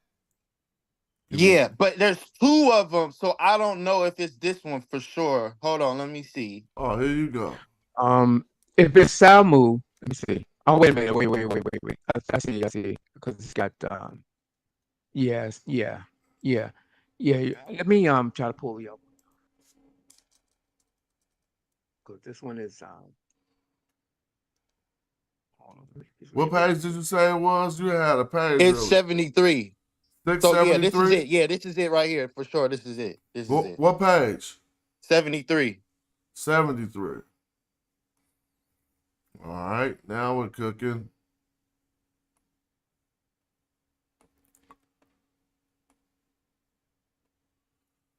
All right, on 73, let's see what we see here. Excuse me for my allergies and shit. Excuse me, hold on. Oh, let me should I share my screen with it? Oh, I got it. Y'all see Oh, that? you got it? Okay.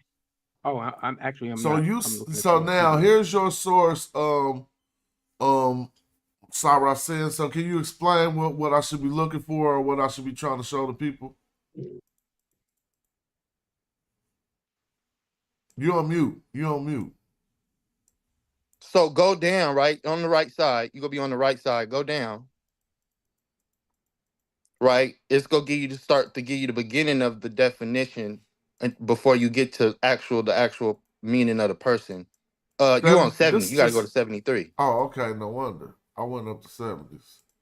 It was 73. Keep going. It should be on this page on the right. It should be like right there, right? Starting right there on the right, where it says adjective dark black. And then once you go down, it's gonna finish it off on the left. All right. When they talking about for tempered metal, it says set of tempered metal. It's gonna say something about a person. Yeah, just keep yeah. Go down to the we go get straight to the person, then just go to the left. Go to the left, and then we go and it's gonna finish that definition off. So you mean on page 74? Yeah, page 74 All right. at the beginning to the All left, right. Yeah, at the all right, there top you to the go. left. Now it's saying I see something about Negroes. So Yeah, I right just went there. right to that. Like I don't know what they talk. So in definition B, they're saying that this term, whichever, let's go find out if this the same. It is That's Salmu. salamu. In definition A, right here, they got set of donkeys.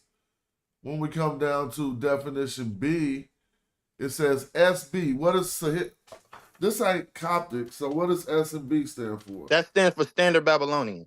Oh, Standard Babylonian. Okay. So it said well, in Babylonian, this is set of Negro.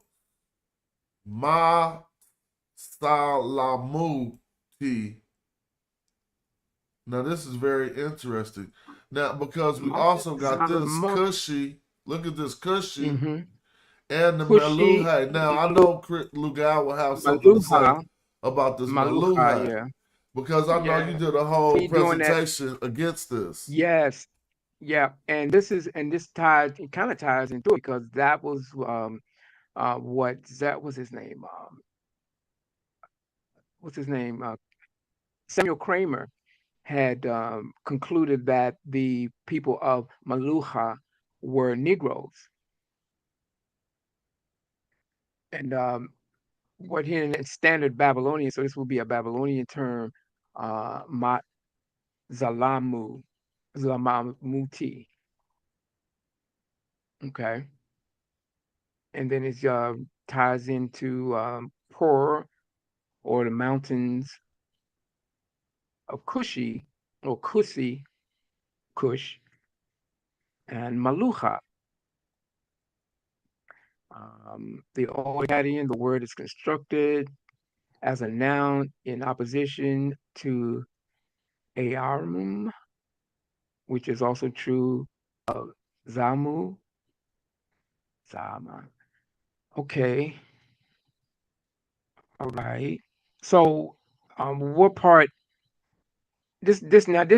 I got this. So what I'm trying to gather now is how does this reflect on the Sumerians Yeah, and I'm not reflecting on the Sumerians. Like I said, I'm more talking about the word and what it means, right? And when I brung up the Sumerians, I'm saying that that word, when they're using it as in that context, that uh, it could be debated, but this is what I'm bringing. And I'm saying that this was a word that they used to distinguish themselves from actual something that was actually black. okay, stop right there. Okay, stop right there. So the the Babylonians, What are you talking about? because this term here, this phrase right here is, you're saying that because it's in standard Babylonian, it's a secondary definition. It's in parentheses, said of Negroes. Okay, so I mean, what I'm, That's not really a we find this word used for black people outside of Mesopotamia, and we see it also. It's in the Armana letters also. of Um, course, yeah. I'm familiar with the Armada letters. So Yeah, yeah, and I'm not using what I brung up. It's not really about Sumerians. It's more, like I said, it's more got you, about the got you, word. got you. Yeah, got you, got you. The only thing that this is me. The only thing that I see that kind of derails it is uh, my Zalma. Uh, Za, I'm sorry, my Salamuti. Um, that's not the same word that's that the Akkadians use in their inscriptions identifying humanity. Yeah, that's humanity, right? Um, Mhm. and that's why it goes into a whole different conversation. But Like I said, I hate that yeah, word humanity. You yes, know, that's in that context. Yes, they're using it for that, whoever they're talking to or talking about. But the word, the consonants SLM, where you're gonna get Salamu or Salmu, that actually means a black person. That's actually talking about a black person. a black person in what Right. language? This is Akkadian. Now you got to be careful how you said No, this that is Babylonian. because you This is got standard Well, Babylonian, but Babylonian, but you Babylonian is a don't get dialect. Is a dialect of you not go Akkadian. get it unless you got Akkadian. Well, no. What my point was, respectfully, I don't want to. This is not like a debate or anything. I'm just saying, when I'm looking at this, I'm not getting a, s- I'm not getting anything other than commentary. I'm not seeing a passage where this phrase is being used in order to arrive at that conclusion. Well, you're not seeing it right here, But what you do see Okay. is that it's used for black. Okay, where? And Okay, and I and when got you black look part. for it other places, they are Yeah, like where? actually Okay, look referring where. I this think in this the is the context source. of I talking think about an this is the actual source black right person. here. This ain't the Yeah, source? because if we go to the, we can go to the root of it, It would That be right? it would be the consonants SLM. no, that's the part I wanted to speak on. And I think that's a mistake. You gotta realize that you got dual consonants in here. So really they can't be excluded. This is SLLMM. I don't know if that's the same word. Let's go back up to it. Yeah, you see, so these do at least the dual L's, because SLM is gonna take us back to the root of peace in most languages. So hmm it was something to Yes, because distinguish. that is as a Semitic language. Yeah, that's where you will have that word salam derived from.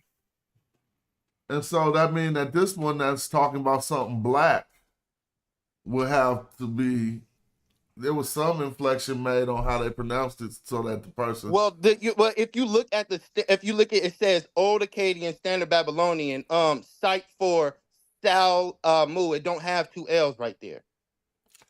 Okay, in this old Akkadian though, that's true. In this old Akkadian, they don't ever put it to no person though. They say about when it That's where I get was. down That's to what I the was asking. Babylonian times, then they use it for a Negro, instead of Negro. And in connection with Malucha, because remember when we went through that remember when we went through that smash of that inscription. Let me pull it up. I gotta pull it up. Hold up. It says K8115. I'm gonna look for that source real quick. See if I can All find right. what that means. See if I can pull. Let me see if I can actually real fast. Hold up. What happened? I'm gonna share this real fast. Can I share the screen real quick? Yeah, I'll take real it. quick. Hold Oh, on. I you want to want to look for use it? Okay, go K115. ahead. Go Just, ahead. I'm sorry. I just want to see Okay. if do that mean something. Mm-hmm. So maybe we can see where he got that from. Okay.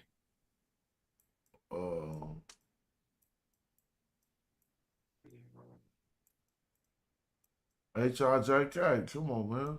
Where's K? Okay.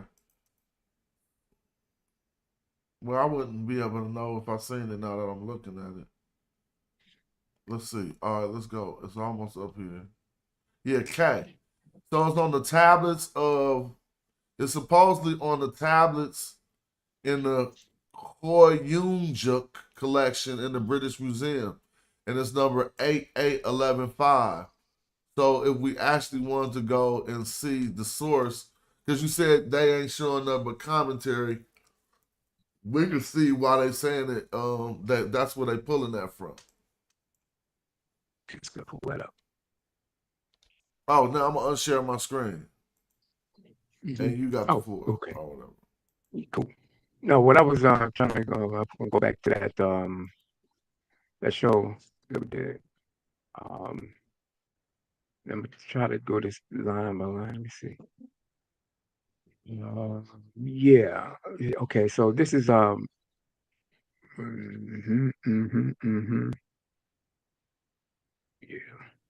Wait a second. Yeah. So Samuel Kramer, where is he? Let me pull him up.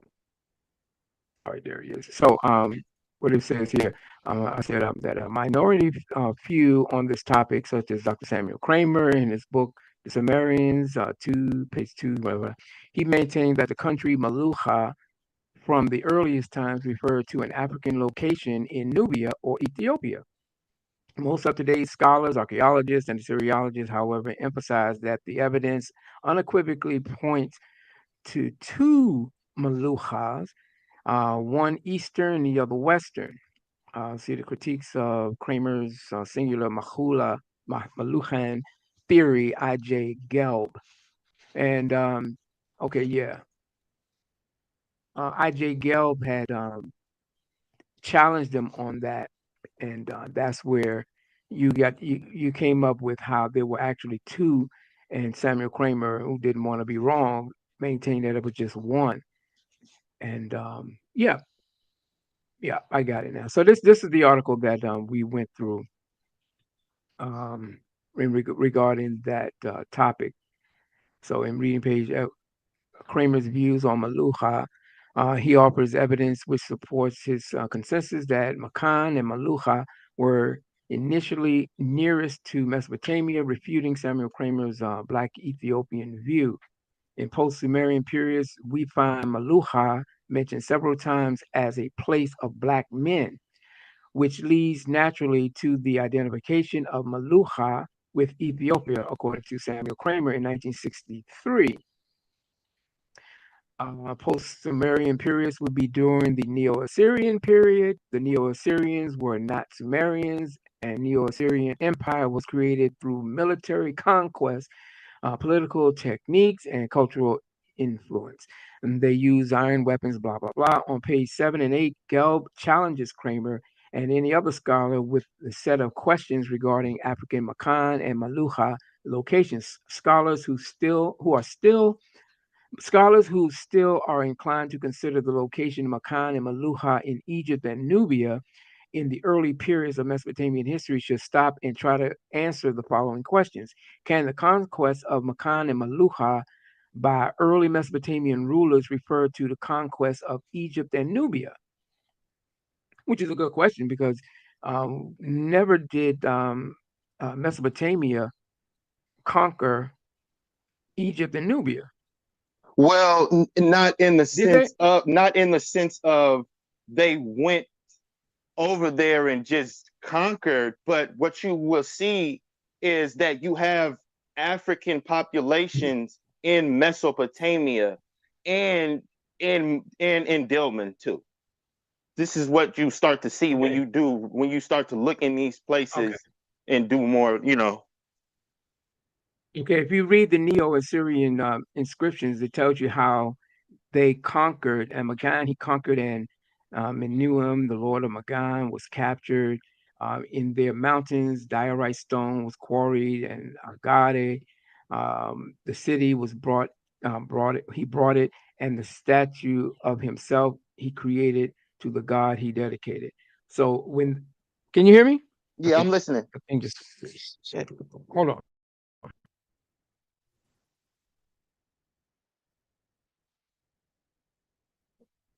Okay, can you hear me?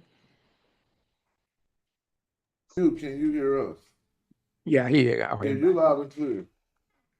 Yeah. So that was a conflict between Gelb and Kramer on that, and Gelb came up with a pretty convincing argument against this because one, Samuel Kramer didn't offer really any evidence other than just a choice of words, and then the battles that the Neo-Assyrians talked about. Certain things just didn't take place. But you would have to go. I would have to do this whole thing again because it got all the commentaries from the inscriptions when they went he took Taharka. You know the story. Sure Smash. Yeah. So here's another one here in Esarhaddon's 35th inscription. We see Kur Kuushi. Maluha. The translation correctly has Kush, however, black, which is not in the inscription. This is the root of the claim, black Maluhans, in line 4. In other words, the use of black here is not in the inscription, which would be Salamu, which is, I think this is the word that you pulled up. Yeah. That Assyrian. Okay, this is from the Assyrian English Assyrian Dictionary Neo-Assyrian Text Corpus project on page 125, where we pulled this up. Okay. So the Maluhans, the men of the Black Mountains, brought exotic wares up to her. Yeah. But that's, I guess, is neither here nor there. Yeah, it's just not, as far as and when going back to Suki, they were real specific about that. and that's why I made it a point to put it in the article, because when they made whatever the inscription talked about black hair or hair period, and you say black hair, that was the term that was used, not sagig, and that was the whole point of that. It was nothing complicated, but that was the simplest part of it. I guess simplicity was the best method that I used on that part. And I would like to look into that further, because I need to make sure I cover that area should it come up, because that's an angle that I hadn't heard, and I wanted to dig even further. So I'm going to go where what you showed, Smash, in the screenshot. I'm Mhm. gonna have to go to that and then go to that inscription and then look at the whole text in full, Yeah, and then that text that Well, they said. But here, you go know, ahead, Saracen. whenever you do, listen, we in the same chat. yeah, Just let's go yeah, to the danger room, and you feel me. Let's okay, look at it there. You feel me? Like, let me know, got you. because Okay, I'll be looking at this mhm. stuff too on the other side of African history. No problem. I appreciate you bringing that up. So just to recap what we just went through, we started off talking, I mean, not from the beginning, but just this last portion to make sure I'm clear. The term we started off scrutinizing was not the term we ended up scrutinizing. The term we started off scrutinizing was in the Sumerian language and Akkadian, if I'm correct, and it was Sagiga, which we was talking about black-headed ones. And then Saracen brought out another term that was used at a later point in time in the Babylonian period, which was Salamu or something, and that Yeah. could be used to indicate a black person. But that is not how are the two terms related. To use Saracen, how is Salamat relevant in the conversation about Sagiga? Well, I would have to see the because what is it called? What is it called when they write it out like that? Like when you get G and you get the number next to it. How is that? What is that called again?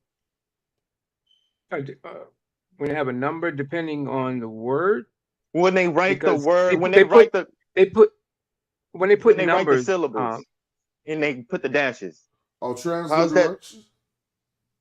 Oh. Yeah, I thought it was I thought it was a specific word that they use, but like basically when you see the word "gi," but you're looking at the word "salmu," like I would have to see the ideogram and I would have to look at all of that to answer that. yeah, yeah, they put those numbers there to indicate that there's several different, even though it's the same sign, there's a different meaning to it. So you have if you have 2 or 3, 2 is one meaning in concept, 3 is another, and so on and so forth. Because unfortunately, with Sumerian, which is makes it so complicated, is that you can have a cuneiform character, and that one character has 10 different meanings. So that's why you have to really take your time and go through it and look at these dictionaries. And that's why the seriologists fix these numbers to them, so that when you say this 6, D6, you'll know that that's what that's talking about. One representing the nighttime, one's dealing with the sky at night, and so forth. But if you can, in the Discord, can you post so that I can get it, so I can know where, because you mentioned that it was talking about black people in an African country, and I just wanted to know which country that was. I'm gonna get that source. I'll get that source for you. I'll Okay. put it in the Okay. Discord. All right, cool. Thanks. Well, that's a good one. We had 2 hours and 58 minutes, 66 people in the chat. I want to thank y'all for watching this. Thank you for presenting this, that was Chuck. good. And thanks for all the Cool. good questions and commentary up in here. If there's any closing words, let's have them now. Well, in closing, for me, I appreciate you for again giving me the time to share this, because all I do is just sit and we go over this in another Discord group, and this was good. I enjoyed it. I hope that the people who come and view it, we'll be able to take the time, do some analyzing, do a little background checking, and be surprised at what you might come up with. Um, I'm not an Assyriologist and don't pretend to be one. I'm just a researcher. Fortunately, I was able to, be instructed by, some pretty good Sumerian language instructors. And I'm on a roll, so it's going to take me a while, but I got, 20 more years left. So I would just spend that enjoying what I like to do on the side as a hobby, which is studying the Sumerian language. I heard that. So thank you. Thank you again. Sarah Sin, you want to get a word in? Nah, peace, brother. Good show. Appreciate the presentation. Word up. Thank you. Thank you again. And again, y'all, if y'all want to support his research, that is Nuwabianism at Cash App, right? Nuwapianism, because I said beingism. They're going to be like, you want to spell that one time for me, Chuck, so I can know how that is? Hold up. Where is it? Do you have it up? Nuwapianism at Cash App. I All right, know. let me, yeah. It's all right. $NUWAUPIANISM.